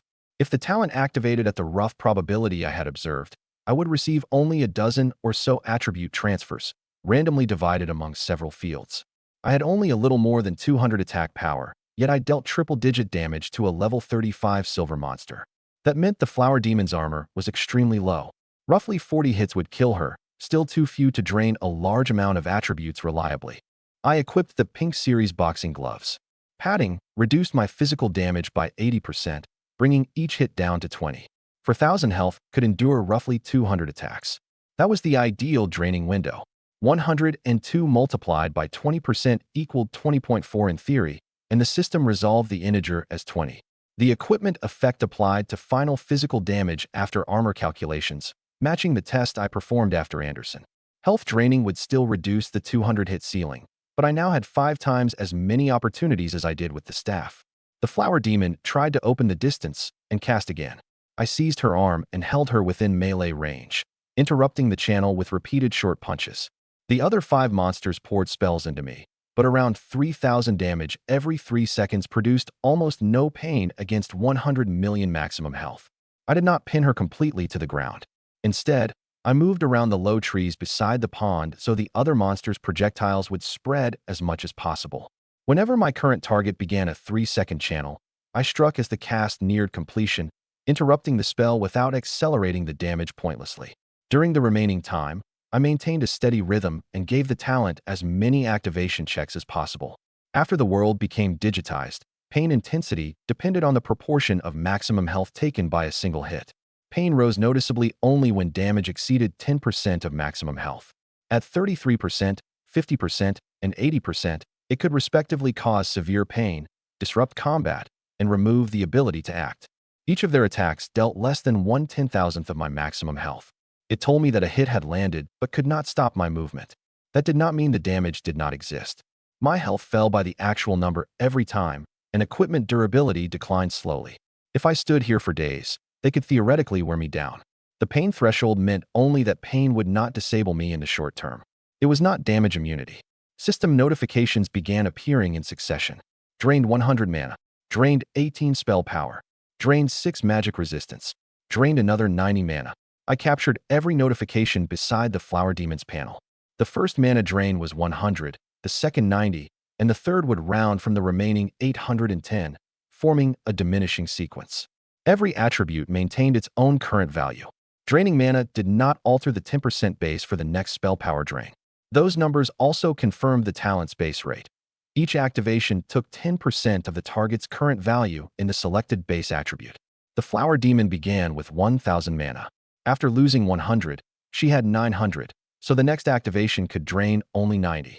The value would diminish with each transfer until it approached the minimum that could no longer be taken. The rule meant I had to track more than activation count. The type of attribute selected mattered too. If the talent chose the same attribute repeatedly, each return would shrink. If the target died before its mana was emptied, I would have to abandon the remainder. When the Flower Demon I had restrained reached 0 health, the other 5 monsters retreated visibly. One Willow Wraith shouted for me to stay away from them, then began casting with her companions again. The moment my first target died, I recorded her final attributes. Basic attacks and several health drains had exhausted her life, but her mana and spell power were nowhere near empty. That proved fighting to the death was not the same as draining every attribute dry. Future returns had to be estimated from actual notifications, not by summing the starting panel. I did not stop. I moved directly to the next target. Who was it that called me a pervert? Before the Willow Wraith's 3-second channel finished, I charged into the casting formation and interrupted the closest target. The instant my glove struck, Hand of Blasphemy, drained 60 mana. The Willow Wraith had less starting mana than a Flower Demon, so the first transfer was only 60. Her damage coefficient was lower as well. Her true value lay in speed, magic resistance, and effect hit rate. I changed my priority. Instead of focusing only on spell power, I targeted anyone who could still apply Entangled reliably, reducing interference with my later movement. Suppressing one magic monster at close range was not difficult. Their damage came from channeled ranged spells, while their close range strength and armor were low. As long as I stayed on one target and interrupted her casting while absorbing the remaining monster's ranged attacks, I could handle all 6 in sequence. Whenever I changed targets, I waited for the current barrage to end, then repositioned during their shared 3-second channel. Chasing randomly among 6 monsters would desynchronize every cast and make control harder. Once I established a fixed rhythm, the chaotic encirclement became a repeatable process. Endure the volley, close on one target, interrupt, drain, reposition. 15 minutes later, the entire first wave was dead. Each of the 6 level 35 silver monsters granted around 3,000 EXP. One gave 3,266, while another gave 3,055. With the 10% experience increase from the red titles, Heroic Presence, I rose from level 7 to level 9 and received free attribute points for both level ups.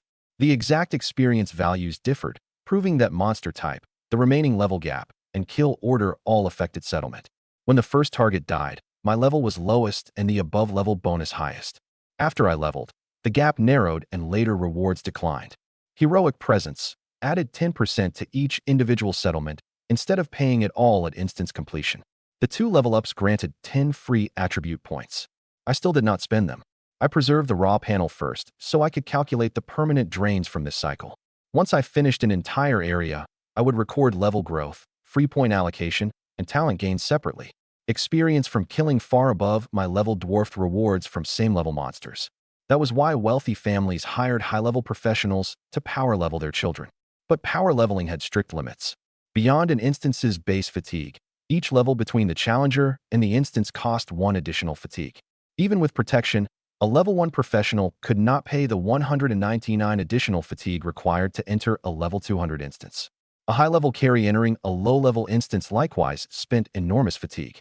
Most of the fee therefore compensated not for combat time, but for an irreplaceable fatigue resource. Experience distribution also limited mindless power leveling. Party members shared rewards according to contribution and level. A high-level carry who cleared everything in one strike made the run safe, but sharply reduced the lower-level members' actual experience.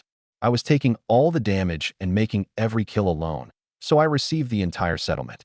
That efficiency depended on 100 million health and could not be reproduced by an ordinary family. Levels also had awakening gates.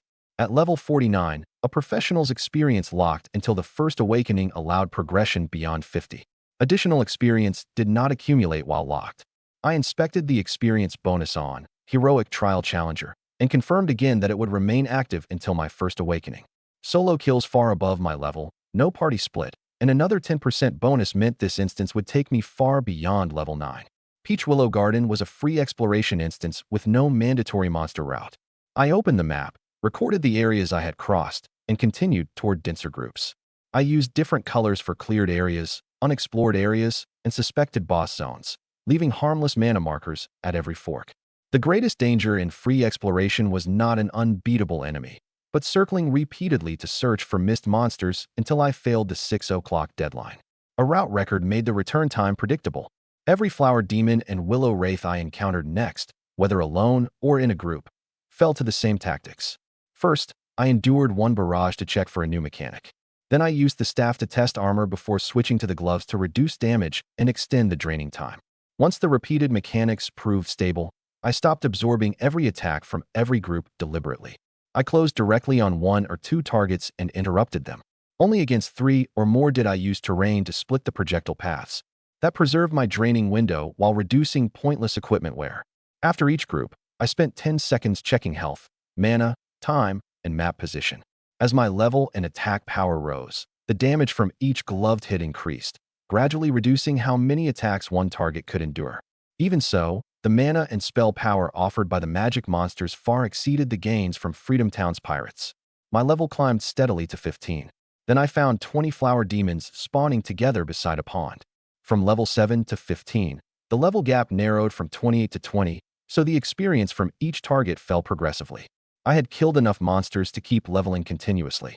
Class growth raised my glove damage slowly, and the talent added still more attack power. I lengthened the interval between attacks so I would not accidentally throw a combination before reading the system notification clearly. There was no high wall around the pond that could provide complete cover, and the 20 flower demons stood within mutual support range. I circled the area first, confirmed that they had no separate aggro boundaries, and selected the one farthest from the water as my opening target. If I needed to retreat, the road behind me was already clear and would draw no additional monsters. This area used linked aggro. Attacking one pulled the other 19 into combat. An ordinary 5-person party usually handled only 5 or 6 targets at once. Even strong teams rarely exceeded 15. 19 simultaneous, flying leaves and petals, focused on one person could instantly destroy a same-level party. I attacked the flower demon closest to the pond.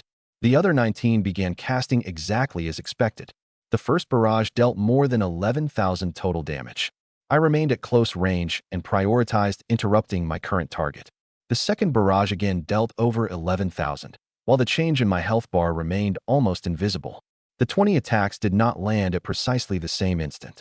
Tree trunks blocked several flying leaves, so the total was only a little above 11,000 instead of exactly 20 times the single target damage. I checked my status bar. No new control effect, armor reduction, or bonus damage per attacker appeared. The opening risk remained manageable. When the first flower demon died, the remaining 18 received a new status. Wrath of the Blossoms. Nature damage increased by 100% until combat ends. I stopped attacking immediately and confirmed that the buff belonged to the surviving flower demons. It did not disappear when I switched targets or opened the distance. I could not dispel it, but it did not stack further. Beginning with the second kill, the nature damage of every remaining target stayed doubled. No public strategy mentioned the mechanic. It was plainly exclusive to hero difficulty. After the enhancement, each, flying leaves and petals, dealt roughly 1,180 damage, and 18 spells totaled more than 20,000. The mechanic clearly punished prolonged encirclement or attacks against members of the group. A normal party that triggered it might be wiped out immediately.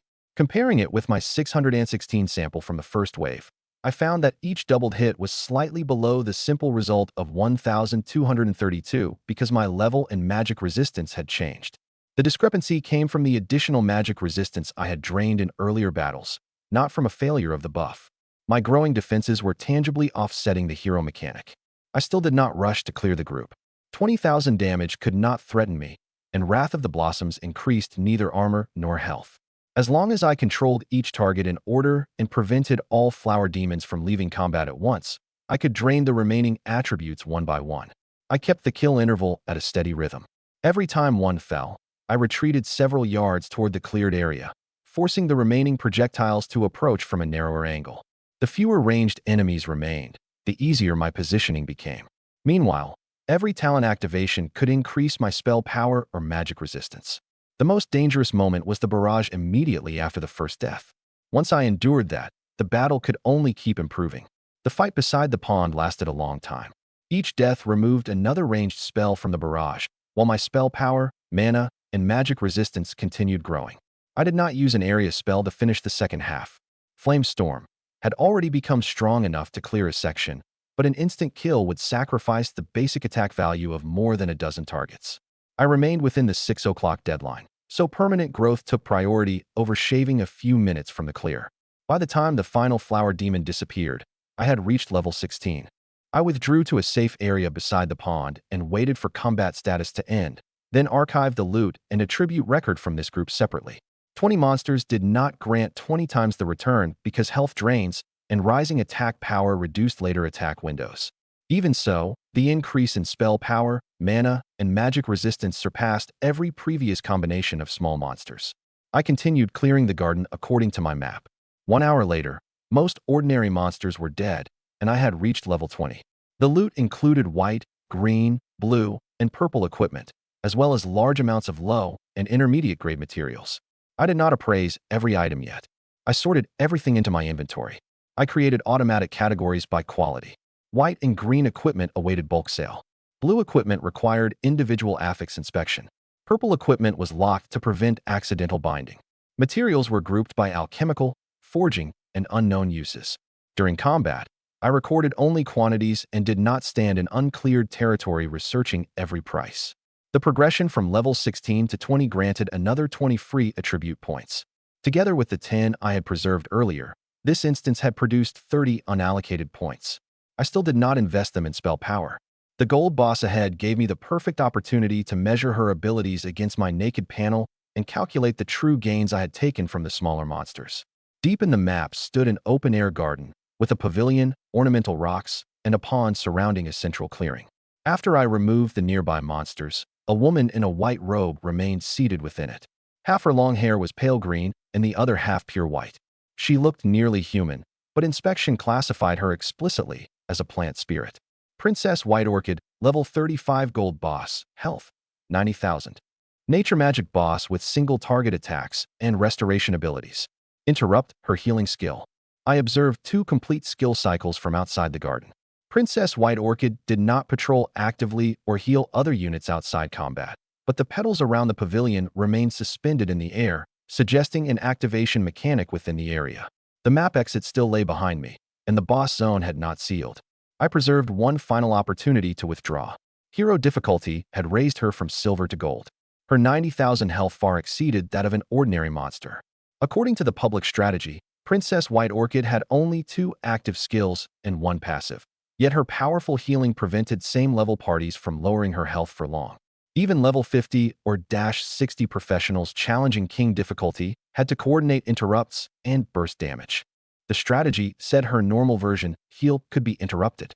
The system's on-site prompt explicitly warned that hero difficulty enhanced boss abilities, so I could not assume the old mechanic still applied.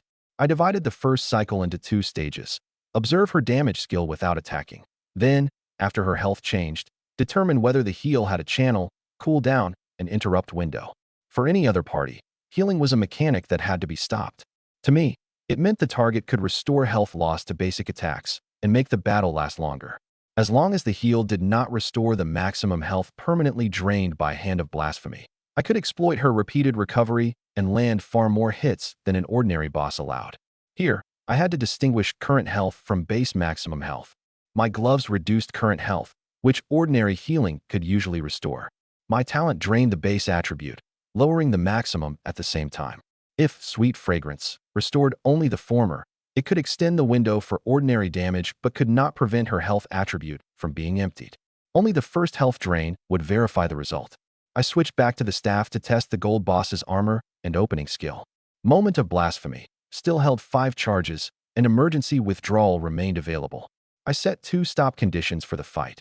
If any single hit exceeded 10 million damage, or if an irresistible scaling buff would reach the danger line within my expected time limit, I would abandon the prolonged battle and use burst damage for a quick kill. Princess White Orchid opened her eyes. Every petal in the garden lifted from the ground. 90,000 health, gold rank magic attributes, and self-restoration. This was the first target in Peach Willow Garden truly worth handling slowly. When I entered the garden, Princess White Orchid warned me first. Leave this place. Moving any closer would trigger the boss battle. I did not retreat. Wearing the gloves, I walked into the pavilion. She rose and lifted a hand. Dark green energy gathered in her palm for 5 seconds, then ignored my movement and struck my body directly. During those 5 seconds, I changed direction 3 times and even ducked behind a stone pillar. The green energy did not travel along a straight path. It appeared directly on my body when the channel ended. Terrain, speed, and line of sight could not break it, confirming that Verdant Veil used lock-on resolution rather than an ordinary projectile. Verdant Veil, no-cost lock-on skill. Channels for 5 seconds and deals nature damage equal to 200% of spell power. Took 4,133 damage. That first hit represented only a tiny fraction of my current health, but it supplied the most important baseline. With no damage increase stacks, the gold boss's 200% skill dealt 4,133 after my current magic resistance. Every later change caused by a stack of Scented Breeze could be judged against that baseline. I had gained a large amount of magic resistance during 2.5 hours of clearing, and Heroic Trial Challenger added another 50, yet I still lost more than 4,000 health. From that, I could infer that Princess White Orchid's spell power far exceeded that of an ordinary flower demon. The status applied on hit was even more troublesome. Scented Breeze cannot be removed or resisted. Each stack increases nature damage taken by 10%. Stacks without limit. I tried a universal cleanse, and the system returned target status cannot be removed. My effect resistance did not even trigger a check, which meant cannot be resisted bypassed my current percentage. Each Verdant Veil, occurring reliably every 5 seconds, added 1 stack. In theory, The status could reach 12 stacks in a minute and increase damage by more than 100%. Verdant Veil was a lock-on skill and could not be avoided through movement alone. A normal 5-person party could only rotate the marked target and kill the boss before Scented Breeze stacks became unmanageable. Princess White Orchid also possessed Sweet Fragrance, instantly restoring 4,500 health every 30 seconds with no possibility of interruption. A party without enough damage would be trapped by her repeated healing until Scented Breeze stacked high enough to destroy them. The cannot be interrupted rule was new to hero difficulty. After she first took damage, a healing countdown appeared directly beside her health bar, with no casting motion and no attackable array. The interrupt window from the normal strategy no longer existed. A party had to maintain effective damage above her healing rate to lower the bar at all. I reached her before the second, Verdant Veil, finished channeling. My glove connected and dealt only 6 damage. With gold rank armor and the 80% physical damage reduction, her 90,000 health could theoretically withstand more than 10,000 attacks. 90,000 divided by 6 gave 15,000 hits. Health draining would lower the ceiling earlier, but basic attack damage itself was almost incapable of ending the fight. Princess White Orchid was the first target in the garden that could truly endure basic attacks for a long time. After I entered melee range, Princess White Orchid immediately gained Wrath of the Blossoms, increasing her nature damage by another 100%. The second Verdant Veil added another Scented Breeze stack, and the damage jumped from the expected 4,500 or so to 9,092. Wrath of the Blossoms had not come from an ally's death. It activated automatically when she was attacked at melee range. The baseline was 4,133, approximately doubled first, then increased by the new Scented Breeze stack.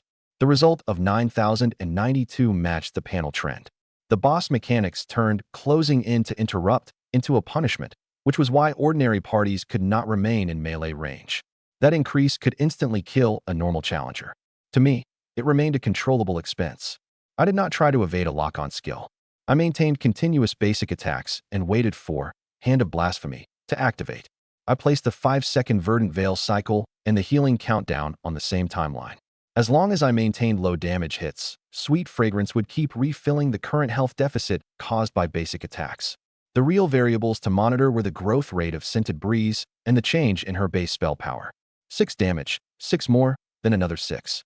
None of the first dozen or so activations selected health.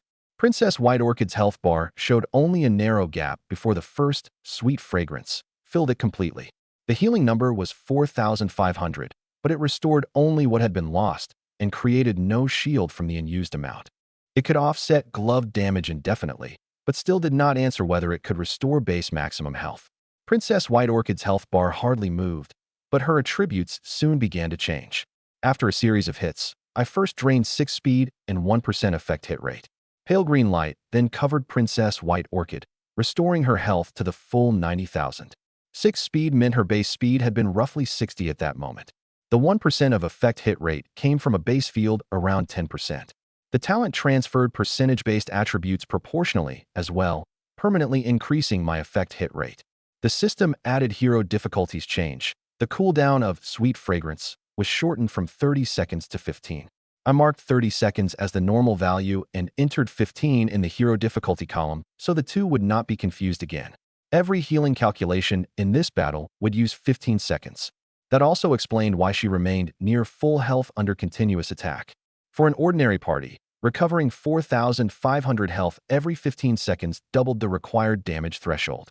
For me, the more frequently she healed, the longer my gloved attacks could continue. The next talent activations granted 180 spell power and 1,000 mana. Under the 10% rule, Princess White Orchid had begun the battle with roughly 1,800 spell power and 10,000 mana. Both were first-time drains, so neither inferred value had been affected by an earlier transfer of the same attribute. Verdant Veil itself cost nothing, which meant draining mana would not disable her main attack. Lowering spell power, however, weakened every nature spell at once and was plainly more valuable. As her spell power was drained, Verdant Veil began dealing less damage. Scented Breeze had already reached more than 20 stacks, while Wrath of the Blossoms remained active. Theoretical damage should have continued rising, yet the actual number fell to around 8,600. Neither the skill multiplier nor the damage amplification had changed. Her permanently reduced spell power caused the decline. I compared 3 consecutive damage results, ruling out critical fluctuations and temporary defense. Scented Breeze continued rising beyond 20 stacks, increasing the panel's amplification, while actual damage declined 3 times in a row. The only variable falling at the same time was Princess White Orchid's base spell power. That completed the causal chain. This revealed another layer of Hand of Blasphemy, S value. I did more than raise my own panel. I weakened an enemy's damage at its source. The longer the battle continued, the harder it became for a once-lethal boss mechanic to function. Then a new activation disrupted my plan. Drain 9,000 health. The instant the notification appeared, her maximum health fell from 90,000 to 81,000, and current health was pressed down to the new cap. A few seconds later, Sweet Fragrance activated but restored her only to 81,000 instead of 90. Ordinary healing could not reverse a transfer of base health. The verification was complete. Princess White Orchid's maximum health had fallen from 90,000 to 81,000. Sweet Fragrance restored only current health and could not replace the permanently drained maximum. The next time health was selected, I took another 8,100. The second number was exactly 10% of 81,000, further ruling out a fixed 9,000-point drain. Every future activation would continue diminishing from the new maximum. With enough activations, she would approach the single point the system forcibly preserved even if the gloves themselves dealt almost no damage. I finally understood that her healing could offset only the 6 points of damage from each punch. It could not stop the talent from reducing maximum health by 10% repeatedly. Since I could not choose the attribute, Princess White Orchid would eventually be drained down to 1 health no matter how well she recovered.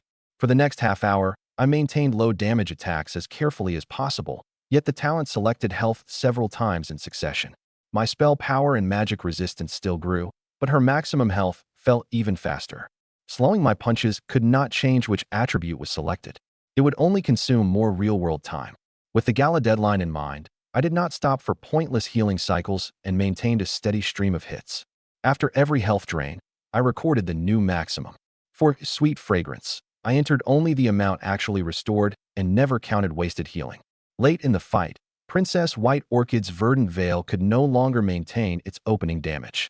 Scented Breeze continued stacking without limit, but her spell foundation had been repeatedly weakened. For now, the two trends offset each other. If the battle continued for hours, Scented Breeze might eventually overwhelm the reduction. Her maximum health approached its endpoint first. The battle ended when the panel displayed 0 to 1. One final basic attack reduced Princess White Orchid's last point of current and maximum health to 0. 0 to 1 did not mean the talent itself had drained health to 0. The talent preserved a minimum maximum of 1, after which the final 6 points of glove damage delivered the kill. The order mattered. The talent obeyed the 1-point limit, and ordinary damage resolved the death. Defeated the hero difficulty gold boss, Princess White Orchid. I stopped beside the body and recalculated my gains. More than 600 of her spell power remained undrained, proving that can heal did not mean can be drained forever. As long as a target possessed a health attribute, Hand of Blasphemy could also shorten the upper limit of the battle. From her initial roughly 1,800 spell power, a little over 600 remained. I had taken about 2/3, but had not emptied it. Mana, speed, magic resistance, and effect hit rate all retained portions as well. The talent produced immense gains, but random health transfers gave every finite health bar an endpoint. To maximize my return in the future, lowering damage would not be enough. I needed targets capable of restoring maximum health, immune to health draining, or equipped with multiple phase-based health bars. I could not receive outside calls from inside the instance. I reconstructed the school's home visit afterward from my mother's account and the school's records. My mother kept the home visit receipt, while the school sent me the work record from public areas and the gift inventory for approval. I included in this account only information supported by both materials. I drew no conclusions about anyone's unrecorded private thoughts. Principal Hao Yueme, Vice Principal Sun from Finance, my homeroom teacher Luan He, and the head of security purchased gifts, then drove for 2.5 hours to Demushan Town. When they found my home, the first thing they saw was a cramped, old tile-roofed house deep inside the town. The vehicle record showed that they first checked the house number after arriving. They notified no media and took no wide photographs of the property. Principal Hao respected the privacy boundary I had set in the planning group and allowed the security officer to keep only essential work footage. Every quarter, the school allocated home visit funds to homeroom teachers, who scheduled visits according to student performance and potential. I had ranked near the top of the grade since my first year, yet Luan he had not visited once in 3 years. Principal Hao asked her why directly outside the courtyard gate. Teacher Luan first explained that my performance was stable and required no additional supervision. Principal Hao immediately retrieved 3 years of visit allocation records. Many students with lower academic and risk indicators had received multiple visits, and their common feature was families capable of providing resources for class activities. The records made too busy with work, incapable of explaining the difference. Teacher Luan could offer no reasonable explanation. In the past, she had prioritized her limited visits for students from wealthy families, believing those households were more likely to supply resources to the school. The choice remained formally unexposed until I broke a world record. Later, I did not demand that the school fire her immediately over the matter. Suspending one promotion and conducting a formal investigation was more appropriate than rushing to convict her at the height of public attention. The real question was whether she had violated the home visit policy over a long period and influenced student resource allocation, not merely whether she had disappointed the principal that day. Principal House stated on the spot that she herself came from an ordinary background and that the school selected teachers for ability, not family status. A homeroom teacher who looked only at a family's power betrayed every student who should have received development. The school had previously planned to promote Teacher Luan to grade coordinator. After the questioning, Principal Hao informed her in person that the promotion was suspended and that an investigation would determine whether she remained in charge of the class. I did not infer that consequence from her expression. The internal notice the school issued later stated explicitly, proposed promotion suspended, class management, and home visit allocation under review. Until the investigation finished, Teacher Luan retained her teaching duties but could no longer decide the priority development list alone. The review covered all home visit funds, student selection criteria, and activity slots from the previous 3 years, not merely my case. If other families had been systematically neglected because of their background, the school needed to remedy it. If the records demonstrated legitimate reasons for some decisions, those had to be preserved too. A world-first clear had exposed the problem. It could not predetermine the investigation's conclusion. On the feedback form, I later selected accept formal apology, await institutional process, and requested no additional personal compensation. A meaningful improvement would prevent future students with stable grades and ordinary families from vanishing from visit lists merely because they were unlikely to bring resources. Vice Principal Sun also asked her to control her emotions. The purpose of the visit was not for a teacher to explain her career prospects on a student's doorstep, but to present the result to the family, apologize, and deliver the reward. Principal Hao then pushed open the unlocked courtyard gate and knocked softly on the house door. She knocked 3 times, waiting more than 10 seconds between each, and announced the school and her name from outside. Faint movement could be heard inside, but no one came to the door. The security chief advised against entering a private residence without permission, so the group waited in the courtyard for a neighbor to provide information. No one inside answered. A passing neighbor recognized my home and told the school officials that my father was ill and unable to get up to open the door, while my mother worked at the supermarket near the village entrance. That supermarket had once belonged to us. It was sold cheaply after the accident to pay debt, and my mother was now only an employee there. The school did not send anyone into the house to inspect my father, nor did it ask an onlooker to open the door on his behalf. Vice Principal Sun first called the number I had provided for my mother. Only after confirming the identity of the person who answered did he ask the neighbor to meet her at the road and guide her back. That procedure prevented a so-called home visit from becoming a second intrusion into my family's privacy. The neighbor went to notify my mother. 10 minutes later, she hurried home. When she saw 2 cars parked outside and a courtyard full of formally dressed school personnel, she initially thought they had the wrong house. My mother stood outside the courtyard and checked the school emblem and names first. She opened the gate only after Teacher Luan presented her faculty identification. She did not sign for anything merely because they carried gifts. She first sent me a duplicate message that could not be delivered, then asked the school to explain its purpose. Her caution spared me a great deal of worry later. After introducing herself, Principal Hao did not begin with the world record. She first confirmed my class change and usual circumstances with my mother. My mother knew only that I had received an epic class and SSS rank talent. She did not understand the exact significance of the hero first clear. He isn't only first in the school. He's first in Zhejiang province and the entire nation, Principal Hao said. This is also the first time anyone in the world has completed hero difficulty. My mother first asked whether hero difficulty was a competition within the school. Principal How explained the 10 novice trial tiers, the previous highest record, and the ARC authentication one by one instead of relying on empty words like genius and miracle. Only after my mother understood the basis of comparison for the world first did she grasp the result's weight. My mother's knowledge of the instance system was limited. Hearing that I ranked first in the country already delighted her, but she repeatedly asked whether the result had truly been verified. Vice Principal's son presented the school-signed electronic record before she believed it. The record displayed only my name, public class, surface talent, difficulty, time, and score. It did not reveal my health or loot. My mother scanned the signature using the family verification function linked to my identity bracelet. When the system returned authentic and unaltered, the second layer of confirmation was complete. The school then apologized formally, acknowledging that it had shown too little concern for me and my family over the past 3 years. My mother did not blame them. Instead, she thanked the school for allowing me to finish high school safely, which made it even harder for Teacher Luan to speak. Teacher Luan eventually apologized to my mother separately and admitted that she had failed to conduct the home visits she should have. My mother did not decide whether to forgive her on my behalf.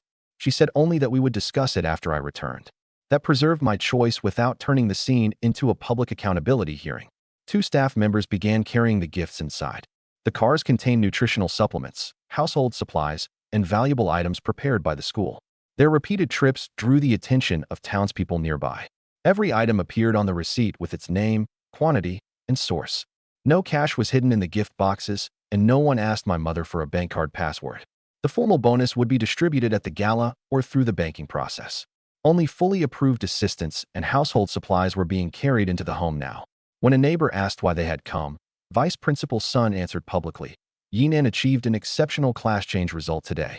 The school is making a special home visit and delivering the reward he deserves." The sentence spread rapidly through the area. In the past, most vehicles arriving at my home were connected to debt collection. Today, the principal herself brought gifts. For the first time, the direction of the town's gossip changed. My mother did not seize the opportunity to display the exact rewards to the crowd.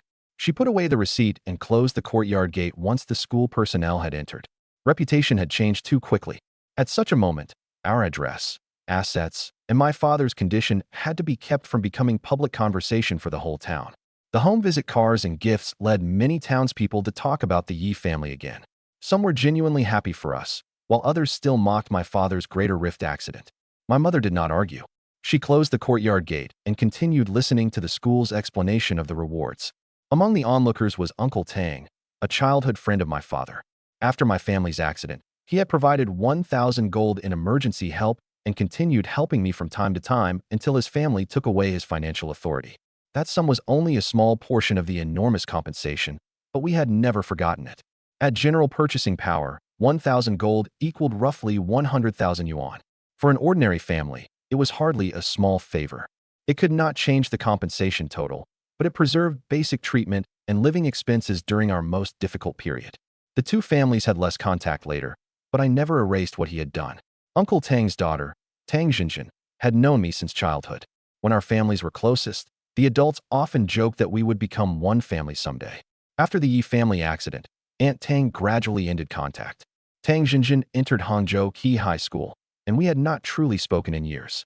Calling us childhood sweethearts described only that we had grown up together. It was not a valid promise. Jokes made when we were children could not decide a relationship for 2 adults. It was regrettable that changing family circumstances ended our contact, but that did not automatically turn her future into a debt she owed me. I later learned from my father that Tang Jinjin completed her class change on the day of the school visit as well. She obtained an epic class and brought a boy from Hangzhou Key High School home. His name was Guo Kuan, the 3rd young master of Hangzhou's Guo family and one of the 5 legendary class students in Key High School's graduating cohort.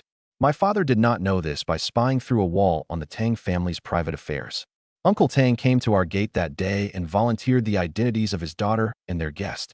Key High School's later publication of its outstanding class change list also confirmed Guo Kuan as one of 5 legendary class students. Those 2 in-person or public sources were enough to support the facts. An unfamiliar luxury car was parked outside the Tang home, and rumors that Guo Kuan was pursuing Tang Jinjin spread quickly through town. According to Uncle Tang, Aunt Tang expressed her approval openly and said that a relationship with the Guo family could allow their daughter to enter another social class. Regarding Aunt Tang's attitude, I relied only on the exact words Uncle Tang later repeated. I did not present intentions she had never spoken as fact. She did approve of her daughter's contact with Guokuan and evaluated the relationship through the Guo family's background. As for Tang Jinjin's own choice, she had given no clear answer at the time. Those choices originally had nothing to do with me. Tang Jinjin was a childhood friend, not anyone's promise. I had no right to interfere with whom she saw. Likewise, her distancing herself from me in the past did not mean that I could demand her return once I became strong. Any relationship had to be chosen again by both people in the present. It could not be renewed by force through childhood memories, family jokes, or outside gossip. Only after making that clear to myself could I judge Guokuan later by his own behavior instead of treating Tang Jinjin as an object to fight over. Uncle Tang's help to the Yi family would be accounted for separately. Aunt Tang's and Tang Jinjin's choices would likewise be judged individually. Bundling all three members of one family into a single position would be unfair and erase both the kindness and the estrangement that truly occurred. Guokuan's name would later enter direct conflict with mine, and the starting point was this seemingly ordinary visit. At that time, I had not labeled him an enemy. A legendary professional attending a gala under his family's arrangements was neither inherently friendly nor hostile. What deserved judgment were the visible choices he made afterward. Inside Peach Willow Garden, I knew nothing of what was happening in town. I stored the loot dropped by Princess White Orchid and followed the map toward the next monster area. Instance time continued to pass. I locked the gold pet egg, sorted cash and ordinary equipment, and checked the 6 o'clock deadline again. Changes in real-world relationships would not clear the remaining monsters for me. All I could do was handle each immediate step steadily and deal with outside information once I had reliable records. On the day of the school visit, Guokuan was eating at the Tang home. He had originally declined Key High School's internal celebration, but a sudden call from his father ordered him to attend the gala number 2 high school was holding for me and to visit my parents before returning to the city. What I saw later was not the private content of a conversation between Guokuan and his father. It came from the speakerphone fragment Uncle Tang heard at the dining table and Guokuan's own explanation after signing in at the gala. Both sources confirmed that after the Hero First Clear became public, the Guo family changed its plans at the last minute and bundled attend number 2 high school's gala with visit the Yi family first as a single assignment. Uncle Tang later recounted the incident to my father. When Guokuan mentioned Yi Nan, the 3 members of the Tang family could be heard asking what had happened. Only then did they connect the school vehicles outside, the town's rumors, and the gala invitation. Guokuan did not explain at the Tang home what I had accomplished. He said only that his family required him to establish contact as soon as possible. The incomplete information made it even clearer that the Guo family's move came from higher-level channels rather than his own sudden idea. Uncle Tang therefore began reassessing the significance of the principal's personal visit. I had reached the admission line for Key High School. I chose number 2 high only because it offered a larger tuition waiver that reduced my family's burden. Tang Jinjin's entry into Key High did not mean we had belonged to entirely different worlds from the beginning. My entrance exam file preserved the full record of that decision. Key High offered a standard place, while number 2 provided a tuition waiver and living allowance. At the time, my family paid for treatment and debt every month. Choosing the latter was a practical calculation, not evidence that my grades were insufficient. Anyone who later used the school's name to say I belonged only at number 2 ignored that choice. At my home, Principal Hao handed my mother a white sunflower bank card and explained that it contained the first school-level bonus, with my student ID as the initial password. The exact amount was not disclosed during the visit. Additional rewards would be distributed at the gala. My mother did not enter the password immediately. She first checked the name on the card, the school's funding certificate, and the bank's customer service number. Only after confirming that I was truly listed as the beneficiary did she sign the receipt.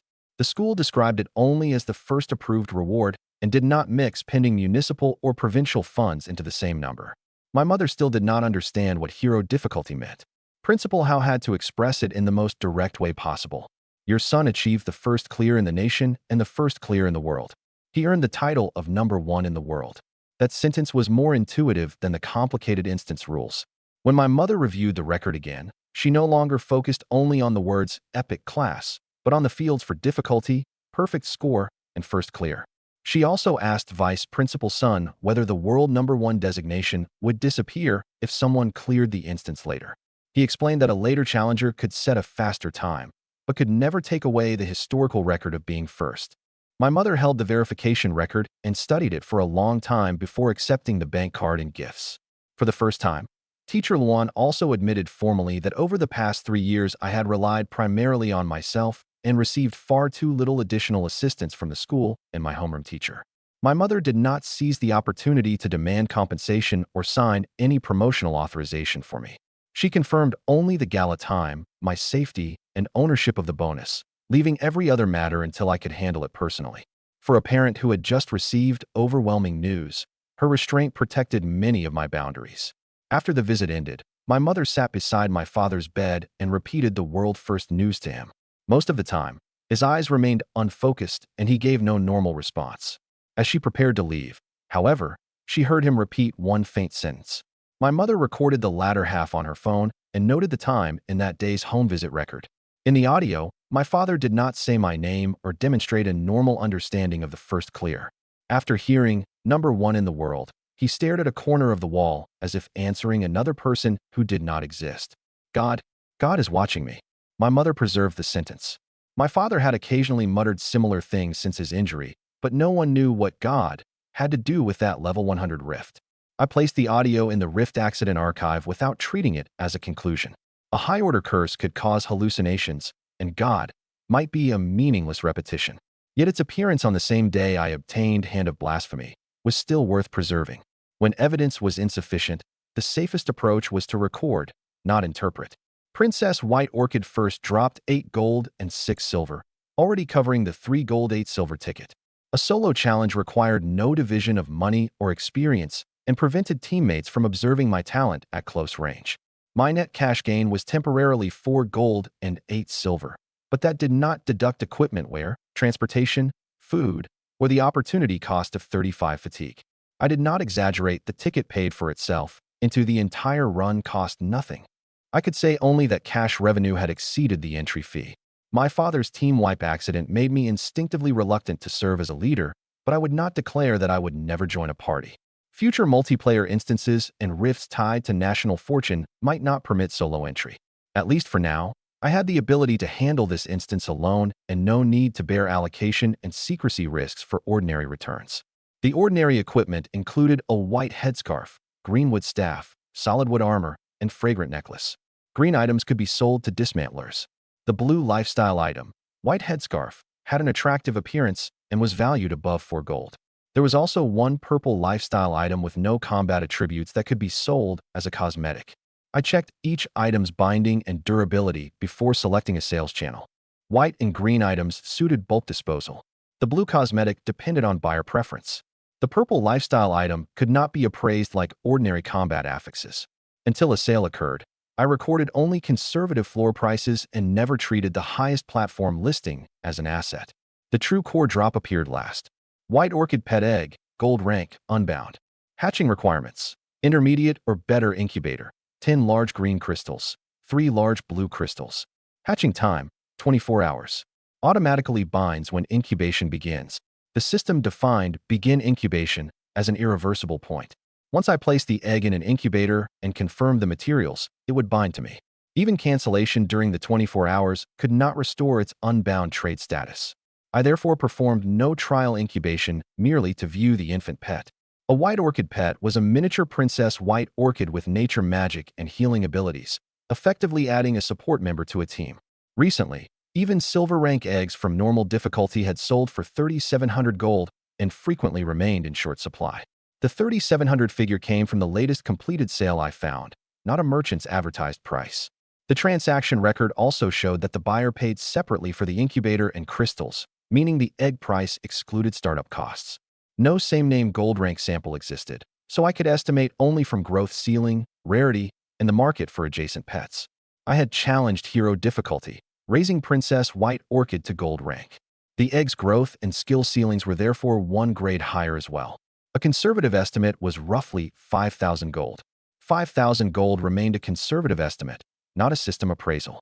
Selling directly to a trading company would close faster but invite a lower offer. Auctioning might produce a higher price, but would involve commission, display time, and identity exposure. I locked the item and planned to discuss it with a licensed appraiser after the gala before choosing a channel. Together, the talisman of the tiger's strength Legacy Demonic Elephant Tusk, and Gold Pet Egg were worth close to 10,000 gold. Any one of the three could reduce my family's debt substantially. I did not treat their combined valuation as 10,000 units of old currency. At a purchasing power conversion of roughly 100 yuan per gold, the total approached 1 million yuan. That was staggering, but still represented only the asset side. We had not confirmed the remaining debt, interest, or the price of the curse-breaking potion, so I could not announce that my family was debt-free in advance. I did not hatch the egg immediately. A white orchid pet would be useful, but it would consume resources and bind automatically. Compared with the at least Starlight rank pet egg promised by the epic questline, the gold egg was better suited for sale and cash recovery. The two pet eggs also served different roles. The white orchid egg was a gold asset already in my possession and available for sale. The epic quest reward was only a possible Starlight asset after future conditions were satisfied. I could not sell the first cheaply merely because something better might come later, nor could I count the second as current combat power before completing the quest. I locked the pet egg in a separate inventory slot and continued clearing the instance. I had spent roughly 3.5 hours inside Peach Willow Garden. Princess White Orchid proved that draining ordinary monsters one by one with the gloves took too long for the modest attributes they offered. Bosses were the truly efficient targets. I checked real-world time and the remaining areas on the map. The margin before my 6 o'clock deadline had grown narrow. If I continued spending more than 10 minutes on every group, I would miss the gala and might gain less than I would from one additional gold boss.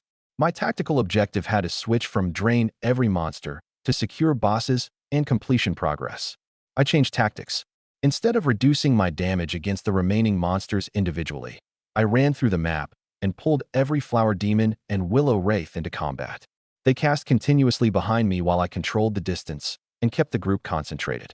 I moved along the outer ring I had already scouted to avoid accidentally entering a new boss zone.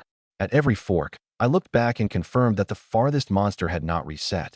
Too close, and spells from every direction would obstruct my vision. Too far, and the rear monsters would leave combat. Eventually, I stretched the group into a narrow arc and brought it to an open area without trees. When I first entered the instance, individual Flower Demon and Willow Wraith spells dealt more than 600 and more than 400 damage respectively. After the Princess White Orchid fight, my magic resistance had risen dramatically, reducing the same spells to roughly 391 and 237. The skills, difficulty, and monster levels had not changed, yet each result fell by more than 200. The only significant variable was my increased magic resistance.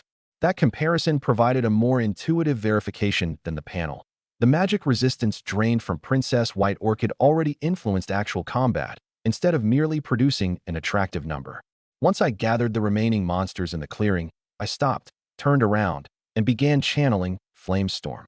The skill cost 150 mana, had a base cast time of 6 seconds, and dealt damage equal to 200% of spell power in the target area. Casting speed was not a base attribute and could not be drained through Hand of Blasphemy. It required equipment. My apprentice staff offered only 1% casting speed, so the actual channel still took approximately 5.94 seconds. 6 seconds divided by 1.01 equaled roughly 5.94, matching the cast bar. I had more than enough mana to ignore the 150-point cost. The true risk was control during the channel. Flower Demons dealt direct damage only, while a Willow Wraith's entangled reduced movement without preventing casting. I could remain in place and complete the spell. I needed no interruption protection. I allowed their spells to hit and finished the entire channel. Flame Storm engulfed the group, dealing roughly 4,536 damage to every target. Hero difficulty Flower Demons had 4,000 health and Willow Wraiths 4,200. Every bar emptied at once, before the class passive, Ignite, could even resolve. I confirmed that the main damage occurred before Ignite. Since it had already reduced every target to 0, the system did not generate a meaningless damage over time effect. If an elite with higher magic resistance had survived, Ignite would have continued to finish it.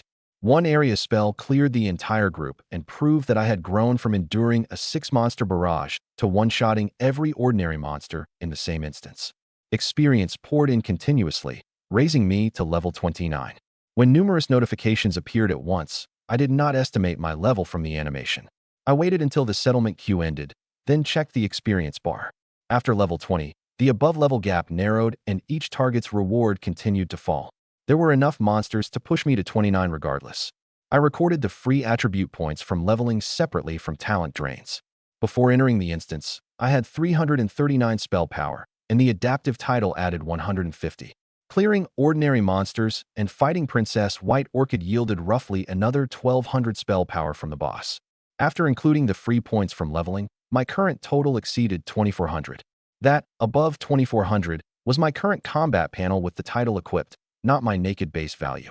339 came from my base and allocations after the novice trial. 150 came from the title. The remainder came from garden drains, level growth, and allocated free points. Future skill damage calculations would use the current panel. Permanent growth accounting would remove equipment and title bonuses. An ordinary level 50 magic professional with 1 awakening usually had less than 1500 spell power, even in purple equipment. A few wealthy prodigies with red items and treasures might approach 2000. I had not completed even 1 awakening and wore almost no equipment, yet I could already one-shot level 35 hero monsters with a basic area skill. After I gathered and killed the small monsters in the remaining half of the map, bodies covered the clearing. I sorted the loot rapidly by grade. Cash approached 40 gold. There were more than 60 white items, worth only a few gold if sold directly. 37 green items would be worth roughly 37 gold at the dismantler's usual rate of 1 gold each. The 24 blue items normally sold for at least 3 gold, but a dismantler buying for immediate conversion generally offered only around 2. I did not record all 24 blue items at 3 gold. Their rapid sale value was roughly 48 gold, while the theoretical retail value was at least 72. The difference paid for time and inventory risk. My asset ledger kept both liquidation and retail columns, using the more conservative liquidation value in the total estimate. There were 3 purple items, all with solid attributes and valued around 50 gold each. Trading companies and auction houses usually accepted only purple or better equipment. Without setting up a market stall, blue and green items could only be consigned to a general store or sold cheaply to dismantlers. All 3 purple items remained unbound. I captured their affixes separately without trying them on. If one suited a flame mage perfectly, keeping it might improve my training efficiency after the gala. If they were merely general equipment, a bundled sale would recover cash faster. The decision would wait until I saw every boss drop, so I did not purchase another item for the same slot. The final item was a greater health potion recipe. An apothecary who used it could permanently learn to produce greater health potions. The value of a life class depended on the level of its known recipes. Greater recipes were scarce mid-tier resources and sold for at least 600 gold. A superior recipe 1 grade higher could exceed 8,000 gold and be purchased directly by a major faction. The recipe was consumed after 1 use and could not be traded repeatedly like equipment, so its final price depended on whether a buyer already knew it. I checked its identification number against the official recipe catalog and confirmed that it was not a common duplicate and carried no binding restriction before entering 600 gold as the conservative estimate. The ordinary monster drops totaled roughly 1,000 gold, proving that hero difficulty increased not only experience, but the ceilings for equipment and materials.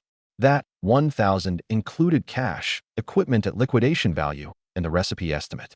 It excluded Princess White Orchid's pet egg and did not add the highest unsold listings. An actual bulk sale might be discounted below the total, while a premium from the recipe or a purple auction could offset the difference. Under a conservative breakdown, nearly 40 gold in cash, around 48 in blue item liquidation value, 37 in green items, roughly 150 in purple items, and the 600 gold recipe already approached 875. White items, materials, and small affix premiums pushed the total to roughly 1,000. Adding the entries line by line made any post-sale difference far easier to audit than simply saying there was a lot of loot. I contacted no buyer from inside the instance. Publicly listing dozens of hero difficulty drops would allow others to infer my route, level, and soloing ability. Sealing everything and processing it in bulk through an appraiser or trading company after the gala would save time and control information exposure. After storing the items, I entered the second boss's area. Ancient Tree of Knowledge, level 35 gold boss. Health, 120,000. Can summon roots to attack. Roots not destroyed in time will transform into trance. On hero difficulty, root health is increased further. The ancient tree itself used no basic attack. Every threat came from 2 cycling abilities. Before entering combat, I rechecked the strategy and panel so 100 million health would not conceal an error in my understanding of the mechanics. I confirmed the Galatime in particular. The final boss still waited beyond the ancient tree of knowledge. If this fight exceeded my reserved window, I would abandon slow draining and switch to a burst clear. Reaching the limit on one boss only to miss the formal rewards and later quests would not be a success. The ancient tree of knowledge's first skill was Ancient Roots. It cost 20 mana, channeled for 2 seconds, and had a 20-second cooldown. 10 roots appeared around the tree, dealing nature damage equal to 180% of spell power to every target within 1 yard when they emerged. On normal difficulty, each root had 4,000 health. Hero added another 2,000, bringing the total to 6,000. The ground displayed every summoning area in advance, so an ordinary party could avoid the initial impalement simply by moving in time. I stood at the edge of one warning circle and observed. When the 2-second channel ended, the root emerged only inside the marked area and did not track me. One step outside the circle avoided it. Hero difficulty enhanced root health, not the range of the initial attack. If I allowed a later root to hit me, it would be to test the number, not because the skill was unavoidable. The true difficulty was Knowledge Infusion, which followed immediately. It cost 100 mana, channeled for 18 seconds, and had no additional cooldown. When it finished, every surviving root transformed into a treant with 5,000 health. The official panel at the scene listed 5,000 health for a treant, and I used that value. One summary table in the instance database said 4,000, but gave no skill upgrade or difficulty change to support it. On-site data took precedence over a summary. Otherwise, I could miscalculate my clearing damage completely. A treant's basic attack simultaneously reduced movement, attack, and casting speed for 1 minute, and the effect stacked. If a party failed to remove the roots within 18 seconds, the first treants slowed target switching and casting. The next wave of roots then became harder to clear, creating an irreversible downward spiral. The actual timeline was one 20-second cycle. Ancient roots formed in 2 seconds, followed immediately by the 18-second channel of Knowledge Infusion, which exactly covered the cooldown. If all 10 roots survived every time, the number of treants would grow by 10 every 20 seconds with almost no recovery window. Once the battle began, the first 10 roots appeared. One emerged directly beneath me and dealt 6,913 damage. I did not move away and attacked the ancient tree with my gloves. That hit served only to establish the damage baseline. I then stood beyond the warning circles, and the second root wave failed to strike me, confirming that movement worked as observed. The 6,913 was actual nature damage after magic resistance, and should not be confused with the root's own health or attack panel. Each gloved hit dealt 57 damage. Ignoring health drains, 120,000 health would endure roughly 2,105 attacks. 120,000 divided by 57 equaled approximately 2,105.26, so a kill through basic attack damage alone would require 2,106 hits after rounding up. Hand of Blasphemy would inevitably drain health and reduce the actual count. The calculation represented only the upper limit without health transfers. The first few talent activations granted 160 spell power, 1,000 mana, and 21 armor.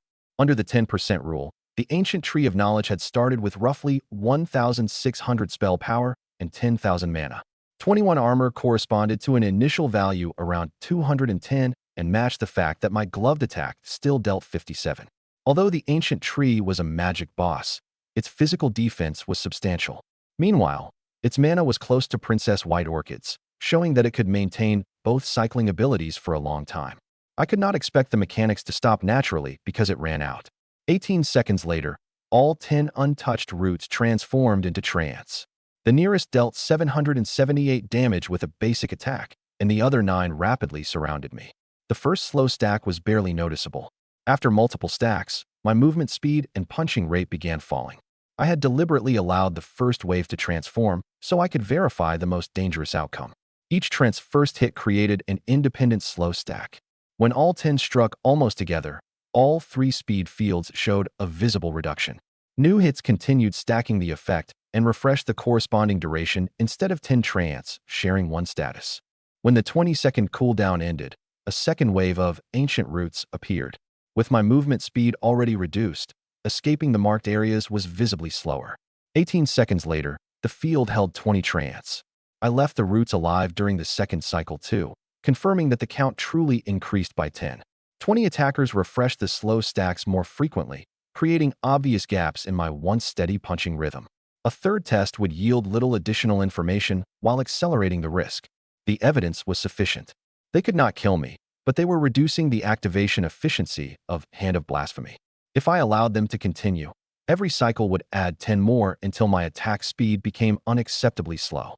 I stopped attacking the ancient tree and turned toward the Treant group. I had to clear the field, then rebuild my draining rhythm. 20 Treants surrounded me. Every descending branch added another stack of a 1-minute slow. I checked the status bar first. The slows from 20 Treants were not one shared effect, but separate stacks. The earliest group still had around 40 seconds remaining, while the newest had just been refreshed to 60. As long as they kept landing hits, the timers would never expire naturally. Movement, attack, and casting speed were all falling. The interval between my gloved attacks had nearly doubled since the beginning of the fight. Moving felt like wading through thick mud, and the spell interface lengthened at the same time. The ancient tree of knowledge had no pursuit ability, but its summoning cycle was stripping away my ability to handle the summons. That was the boss design's true killing mechanism. I had planned to keep stealing the ancient tree's attributes through basic attacks, but one glance at the cast bar made me abandon the idea. Flame Storm, which once took less than 6 seconds, now required more than 10. If I allowed one more Treant wave to spawn, I might become incapable of completing any spell at all. I tried retreating to the edge of the Treant encirclement, but the cast time did not shorten. The slow had attached to me and would not disappear simply because I opened the distance. Waiting 1 minute for it to expire would allow the ancient tree to complete at least 3 more summoning cycles, raising the Treant count from 20 to 50 and making disengagement even less possible. 100 million health certainly made me difficult to kill instantly, but it did not mean I could never be worn down. As long as the ancient tree of knowledge kept transforming roots into Treants, the slow could stack without limit. If they rooted me in place completely, I would become nothing more than a target with a very long health bar. One full attack cycle from 20 Treants already dealt more than 15,000 total damage. The absolute number was modest, but it had no ceiling. 50 or 100 Treants attacking continuously, combined with my inability to move or cast, could eventually exhaust 100 million health. High health merely extended the time available to solve a problem. It could not replace the solution. I stopped using basic attacks and began casting Flame Storm, centered on myself. I selected myself as the center to cover the 20 Treants surrounding me, rather than wasting the entire spell at the ancient tree's roots. I could not move during the channel and had to endure every branch strike. If some hard control effect interrupted the spell, my next attempt would take even longer. I dared to begin only because the earlier test confirmed that Treants applied 3 types of slow but no stun. My spell power now exceeded 3,000. A 200% coefficient was enough to kill Treants with 4,000 health. As the 10-second cast bar reached its final segment, the ancient tree of knowledge summoned another 10 roots. The official Treant panel listed 5,000 health, not 4,000. More than 3,000 spell power multiplied by 200% should still exceed 5,000 after magic resistance. 4 new roots appeared inside the skills area, while 6 remained along the outer edge. One cast could therefore handle all of one mechanic wave and part of the next. Fire erupted across the ground. Minus 5,688. Minus 5,844. Minus 11,688. All 20 Treants collapsed at once. One hit triggered the 4% spell critical rate I had assembled from blue equipment. The ancient tree of knowledge had higher magic resistance and took only 5,688. The 4 roots within range retained a sliver of health before Ignite, ticking for 302, burned them away. The Treants took 5,844, already exceeding their 5,000 health. One critical doubled the damage to 11,688. The ancient tree itself took only 5,688 because of its greater magic resistance. The 4 6,000 health roots survived the direct hit, but reached 0 on the next Ignite tick. The resolution order was clear: area direct damage first, then damage over time for the finish. 6 roots remained outside the spell area. In little more than 10 seconds, they would transform into Treants as well. I did not run over to strike them individually. The slow had not expired, and the time required to reach the farthest root already approached its transformation countdown. Handling dispersed targets would only allow the ancient tree of knowledge to continue its cycle. The most effective solution was now to drive down the boss's health and make every summon disappear with its death. I switched to the single target, Fireball, to lower its health. The current panel showed a coefficient of 150%, while the normal 2-second cast had been stretched to 3.8 seconds by the slow. The fireball struck the ancient tree for 4,266 direct damage, followed by ignite, ticks of 288 per second for 10 seconds. When I first changed classes, the skill description had shown 120%. The current real-time panel displayed 150%, and the 4,266 actual damage aligned more closely with the latter. The system had never issued a separate upgrade notification, so I could rely only on the live combat panel and actual damage. I preserved 120% as the initial value, but would no longer use it for level 30 calculations. Ignite ticked once per second for a theoretical total of 2,880 across 10 ticks. Consecutive fireballs could refresh or stack the resolution. Rather than looking only at the final combined damage, I recorded each direct hit and its corresponding damage over time separately to prevent double counting. The ancient tree of knowledge still had more than 80,000 health. At this efficiency, I would have to switch between roots and trance repeatedly and endure at least one more cycle. With fireball alone, one shot every 3.8 seconds, plus 6 trance already transforming, I was unlikely to finish before the slow stacked again. Using Flamestorm meant enduring another cast longer than 10 seconds. Conventional skills could win, but they would make both time and positioning worse. The situation now met the conditions I had set for using Moment of Blasphemy. I suddenly remembered that I had kept my strongest skill and used all this time. Moment of Blasphemy. Physical damage equal to 888% of attack power, plus magic damage equal to 888% of spell power. Instant, no cost, one charge recovered every 12 hours, with a maximum of 5. I had not used it once since obtaining it. All 5 charges were full. Far less than 12 hours had passed since entering the instance, so no additional charge had recovered. All 5 came from the skill's full initial stock. One use would reduce it to 4, and consecutive uses required no global cooldown. If the damage matched the panel, roughly 3 casts would cover the ancient tree's remaining health and leave me with 2 charges for the final boss. I watched the roots emerge from the soil again and raised my hand. If I could not steal the remaining attributes, I would settle the fight in the fastest way possible. I closed my eyes and activated Moment of Blasphemy. The skill did not require closed eyes.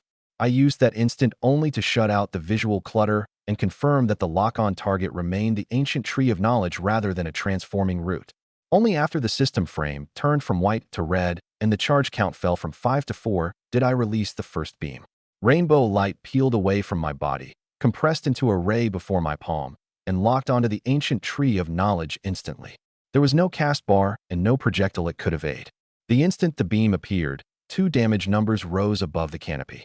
Physical damage, 3,652. Magic damage, 26,499. Both numbers appeared in the same frame, but used different colors and resistance icons. They did not merge into one block of hybrid damage, proving that armor and magic resistance resolved separately. Any skill that resisted only one damage type could block only that portion. My attack power was 435. Multiplied by 888%, the theoretical value approached 3,862. The ancient tree's armor reduced it to 3,652. My 3,000 plus spell power produced theoretical magic damage around 26,747, which remained 26,499 after magic resistance. The physical segment lost 210, matching the roughly 210 armor I had inferred from the ancient tree earlier.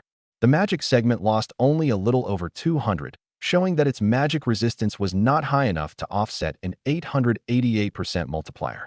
The ultimate's actual damage fully verified my earlier estimates of spell power and defenses for the first time. Together, the 2 segments exceeded 30,000. The ancient tree of knowledge fell from more than 80,000 health to a little over 50,000. The result also proved that the physical and magic components of Moment of Blasphemy resolved separately. Whether I stole attack power or spell power in the future, neither would be wasted. More than 80,000 referred to the actual health remaining after basic attacks, Flame Storm, Fireball, and Ignite, not the initial 120,000. I subtracted both components from the current bar and obtained a result consistent with the displayed 50,000 range, without counting earlier damage twice. I gave the new trance no opportunity to approach and spent a second and third charge in immediate succession. Before every release, I confirmed that the ancient tree of knowledge remained locked. The second cast reduced the count from 4 to 3, and the third from 3 to 2. The 6 roots had not completed their encirclement before the third ray landed and could not interfere with an instant skill. The second beam fell, leaving a little over 20,000 health. When the third pierced the trunk, the system's kill sound arrived before the canopy struck the ground. The last attack produced a small amount of excess damage, but a charge could not be divided. Stopping before the third cast and returning to Fireball would have allowed the Treant mechanic to restart. One save charge might not have justified the additional time and risk. Entering the final area with 2 remaining charges already satisfied my emergency requirement. Congratulations! You have successfully defeated the Hero Difficulty Gold boss, Ancient Tree of Knowledge. Gained 99,000 EXP. At nearly level 30, 99,000 experience no longer caused the multi-level jumps I had seen earlier. The level gap had narrowed, and the boss experience bonus fell with it. I waited for the experience bar to stop moving and recorded my current level instead of converting, roughly level 30, into an unchecked integer. Every root and treant on the field vanished simultaneously. Only after confirming that 2 charges remained did I approach the ancient tree's body to collect the drops. Their disappearance proved that the summons were tied to the boss's life and would not continue pursuing me after the kill. The slow statuses did not clear immediately. Each continued counting down from its remaining duration. I waited in the safe area until casting, movement, and attack speed fully recovered before touching the loot, so I would not carry the status directly into the final boss zone. 6 gold and 9 silver, several ordinary blue and green items, and finally a pink glow distinctly above purple grade. The cash was lower than Princess White Orchid's 8 gold and 6 silver, but still exceeded the ticket cost by itself. The blue and green items included a belt, pants, and thorn-type weapons with ordinary affixes that suited bulk sale with the earlier loot. The pink glow was the drop that truly changed the structure of the return. Equipment name, Knight of Thorns. Quality, pink refined. Type, lifestyle/entertainment equipment. Slot, main hand/offhand. Required level, LV1. Base attributes, none. Adjustment and instruction, reduces the wielder's attack power by 90%. Pleasure and pain, switches between 2 modes. Each activation consumes 1 small colorless crystal. Pain mode raises the pain caused by the next attack by 1 level. Pleasure mode lowers it by 1 level. Binding status, unbound. Automatically binds when equipped. It was a rose-colored whip with no attack attribute, yet it reduced my physical damage by 90%. To anyone else, it might be an expensive specialty item. For someone who needed repeated basic attacks to activate Hand of Blasphemy, it was even better in real combat than the Pink Series boxing gloves, which reduced damage by 80%. Main hand/offhand meant it could occupy either weapon slot, not both at once. If I placed it in my offhand, I could keep a staff in the main.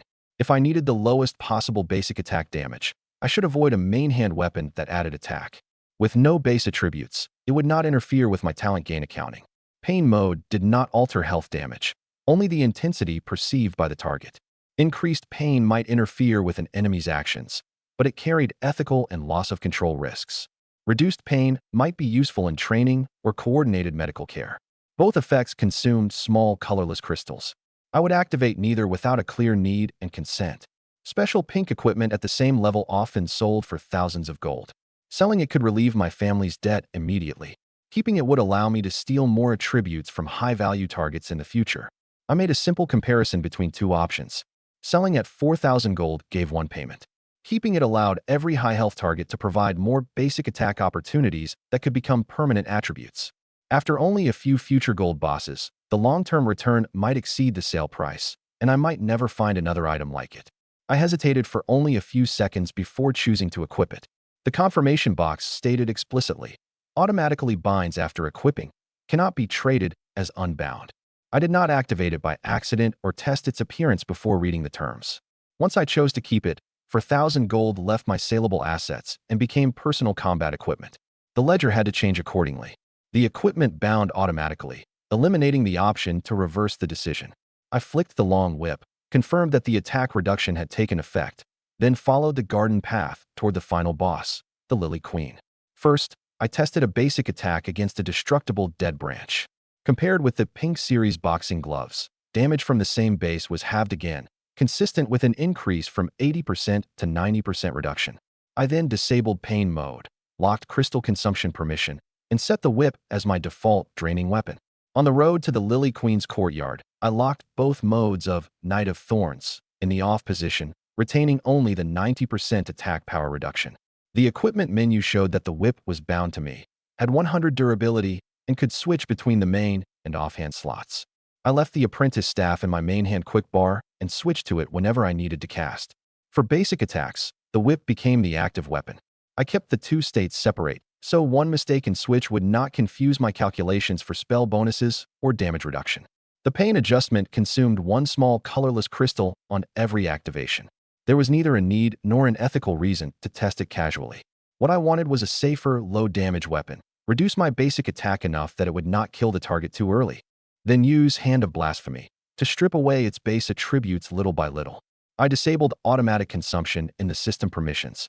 Every mode activation now required a second confirmation. Even if I touched the switch accidentally during combat, it would neither waste a crystal nor alter the target's pain without preparation. Controllability mattered far more than the novelty of the effect. From that perspective, it was worth at least 4,000 gold, and worth sacrificing my opportunity to liquidate it immediately. 4,000 gold equaled roughly 400,000 yuan, enough to repay part of our urgent debt. Keeping the item meant voluntarily surrendering that near-term cash, so I could no longer include it in total loot for sale. In my asset node, I moved Knight of Thorns to bound equipment and recorded the reason. Permanent attribute returns take priority. At the time, I did not know that my name had triggered an argument in the Tang household in Demushan Town. I learned about that conversation only after the gala, when Uncle Tang voluntarily told my father what had happened. Uncle Tang did not reproduce every sentence from memory. He had preserved the home security audio near the living room door and obtained his family's consent before giving my father the segment related to me. The audio could prove what people said, but not what they thought, so I retained only the audible content. After Guokuan left the Tang home, Tang Jinjin's mother urged her not to think about me again. Her reason was simple. My family had no power or influence and still owed debt after my father's injury, while her daughter was an outstanding graduate of Key High School and should associate with heirs of established families. She also treated school tier and family background as joint standards and dismissed one home visit and one gala as temporary excitement. She did not mention my class, talent, or trial result because the Tang family still lacked the specifics of the world first. With incomplete information, she priced me using her impression from the previous 8 years. Uncle Tang disagreed. He had personally seen Principal Hao Yueme lead a school delegation to my home and knew that a principal's visit could not be an ordinary home call. The two argued briefly before Tang Jinjin stopped them. Uncle Tang did not claim that Yinan must be stronger than Guokuan. He asked a simpler question. If I truly had no future, as she said, why had the Guo family ordered its third young master to change his schedule? And why had number 2 high school's principal traveled from the city in person? Those two visible facts required the old impression to be re-examined. None of those judgments reached me inside the instance or influenced the choice in front of me, but they explained why the two families had grown more distant over the years. After the Yi family's accident, one side decided it should not reach above its station, while the other treated the silence as natural. Through repeated failures to make contact, distance hardened into estrangement. I did not need to describe the Tang family's withdrawal as betrayal. Uncle Tang provided 1,000 gold in our darkest moment. Aunt Tang later ended contact. Both facts could be true simultaneously. Real relationships could not be summarized with one label, good person or bad person. Only specific choices and consequences needed to be settled. Tang Jinjin later told me that what truly confused her was not how much debt my family owed, but what gave me the power to bring number 2 high school's principal to my door, and what gave me the power to make the Guo family send Guokuan specifically to my celebration gala. She did not call me at that moment or confront Guokuan. She opened Key High School's class chat and searched for public information first. At the very least, that showed she recognized the missing evidence in her family's judgment and intended to verify exactly what Yinan had done. The answer had already spread through the school chats. She simply had not opened the video yet. I, meanwhile, held my new weapon outside the Lily Queen's courtyard. On the instance map, the final gold boss marker flashed at the far edge of my vision. The courtyard entrance had not sealed, and I did not cross the activation line. I first waited for the last few slow stacks from the ancient tree of knowledge to expire completely, then checked my 2 moment of blasphemy, charges, remaining fatigue, and real-world time. Once I engaged the final boss, I did not know whether I could withdraw safely. Every outside message had to be handled before entry. Tang Jinjin later sent me screenshots of the group chat she saw that day. Only then did I learn that key high school students had obtained footage from the scene much earlier than I expected. The screenshots included the group name, posting time, and original video hash, all of which matched the file published by number 2 students. It was not a re-edited short clip, but the complete record from my opening the title until Zhu Yongjin's apology. Key high students saw the same evidence as the version I had backed up. The video's first frame showed me in my number 2 high uniform beneath the Heroic Trial Challenger title. Some group members discussed the global first clear. Others asked about my class and talent, while still others requested my contact information. Tang Jinjin scrolled up to the source and opened the video, finally understanding why Principal Hao had visited in person.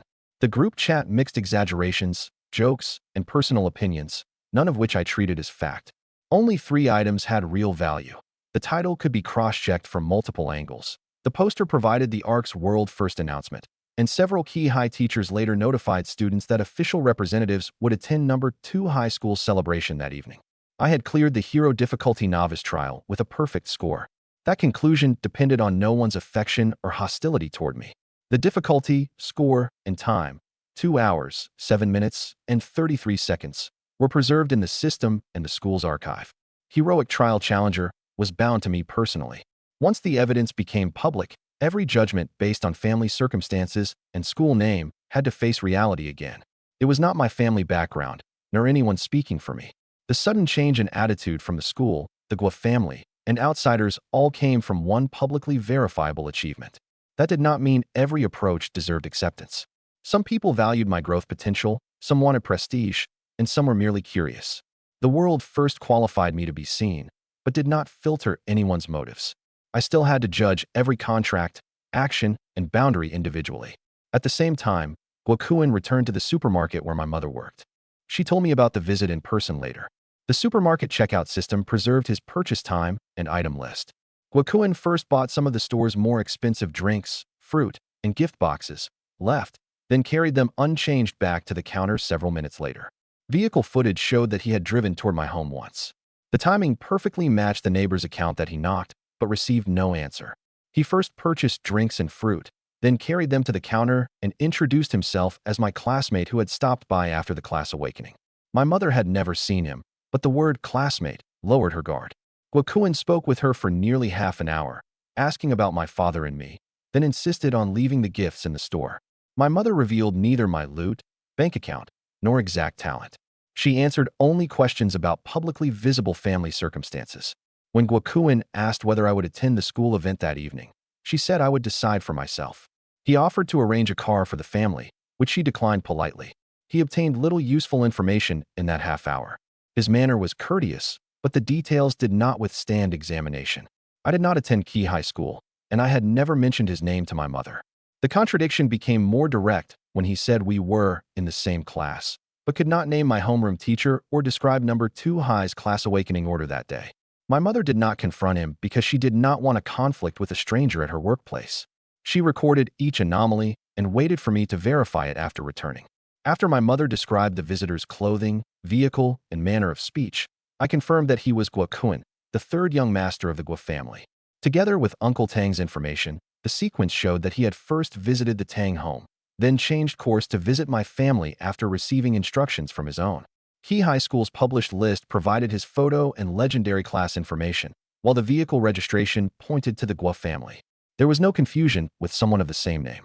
I did not label his use of the convenient identity classmate as malicious by itself, but it showed that he valued entering the conversation quickly over introducing his purpose honestly. That was not a visit between classmates. It was a relationship investment the Guo family made after my hero trial result became public. A relationship investment was not illegal in itself. The question was whether it carried hidden conditions or used my mother's lack of information to obtain a promise. She signed nothing, accepted no cash, and agreed to no cooperation. The Guo family's first approach therefore left only gifts and a gesture of goodwill awaiting verification. My mother did not expose him. She stored the gifts separately and planned to let me decide whether to return or keep them. She had a supermarket co-worker witness the sealing and taped the purchase receipt to the gift box. If I chose to return the items, their source and quantity were clear. If I accepted them formally, I could confirm that publicly at the gala without any dispute about something else hidden among the gifts. After leaving the supermarket, Guo Kuan did not return to the Tang home. Tang Jinjin soon discovered an even more direct change. After watching the video, Tang Jinjin sent Guokun a message. "We aren't right for each other. Thank you." Those words came from the chat screenshot she preserved, not my inference about her feelings. The screenshot showed that she typed and sent the message after watching the first clear video, but could not prove by itself why she changed her decision. She said only later that she did not wish to continue a relationship that had not formally begun, yet had already filled both families with calculation. The message was not delivered. The chat window returned only one system notice. Message sent, but rejected by recipient. That notice meant Guokun had deleted or blocked her before she sent the message, not after seeing her rejection. The clocks on the two devices differed by less than 1 minute. The timeline was sufficient to establish the order. Guokun cut contact first, and Tang Jinjin then sent the undelivered message. She kept the screenshot. Later, when Guokun tried to explain himself to me, he admitted that he had deleted and blocked her after visiting my mother. My mother had told him that Tang Jinjin and I had been close as children. Worried that continuing to pursue her might look like a provocation to me, he severed the contact first and called the move being one step ahead. I knew he used those exact words because Guokun later played his own in-car voice memo as part of his explanation, not because I heard him from a distance. The explanation did not portray him as some profound strategist. It exposed one direct risk assessment. An ordinary courtship was not worth creating any potential conflict with someone who had just set a world record. His judgment had nothing to do with whether I still cared about Tang Jinjin. It revealed something else. Before my result became public, I was merely a number 2 high student from a ruined family. After it became public, the same person calculated whether even a relationship that had not begun might offend me. Guokun never asked about my true position, nor did he end the relationship with Tang Jinjin first. He simply took the fastest action according to his family's interests. From his perspective, that was risk avoidance. From Tang Jinjin's, someone who had shown interest across the dinner table refused to leave even one farewell only moments later. I felt no satisfaction from it. The contrast only made one thing clearer. Individual strength and verifiable achievement were the true universal language of this world. But universally accepted did not mean trustworthy. Someone who approached because of strength might leave for a greater benefit. To identify a person suitable for long-term cooperation, I still needed to see what he did when I had no value to exploit and how he chose under rules and pressure. Uncle Tang's 1,000 gold said far more about a relationship than a gift box delivered after the first clear. I put aside the episode involving the Tang and Gua families and returned my attention to the instance. Just as I prepared to enter the Lily Queen's courtyard, an updated notice appeared in the school group. The notice came through an official school channel and included a version number and revision log. I downloaded the previous version for comparison and confirmed that the changes involved only the budget and attendance list. The gala location, 8 o'clock start, identity verification, and my privacy terms had not been altered quietly. Principal Hao Yueme had upgraded the gala at the last minute. The bonuses, gifts, and catering budget were all doubled. The venue remained the Jinshui Seafood Grand Hotel, and the start time remained 8 in the evening. All doubled did not mean I had already received twice as much cash. It covered the school-controlled bonus, gift purchases, and food budget. The final amount of each still depended on the on-site inventory and actual bank deposits. The notice contained no exact figures, and I did not invent amounts in this account. The notice also added another group of attendees. In addition to representatives from the Provincial Education Department and Provincial General Department, the list now included administrators, teachers, and student representatives from Hangzhou Qi High School. Qi High had originally planned only an internal celebration for its 5 legendary professionals. Now it had sent an official delegation at the last minute. The list included both administrators and outstanding students from the graduating cohort, which elevated Guokun's attendance from a personal visit to an inter-school action. Number 2 High's upgraded gala was clearly a response to the sudden expansion of attention. I stared at those lines and verified the school seal again. The seal was valid.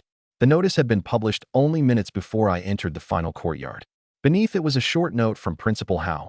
Adjustments to the program would not affect my freedom to choose my party, school, or future development plan. Teachers and students from Qi High School were coming to a celebration gala built around me too.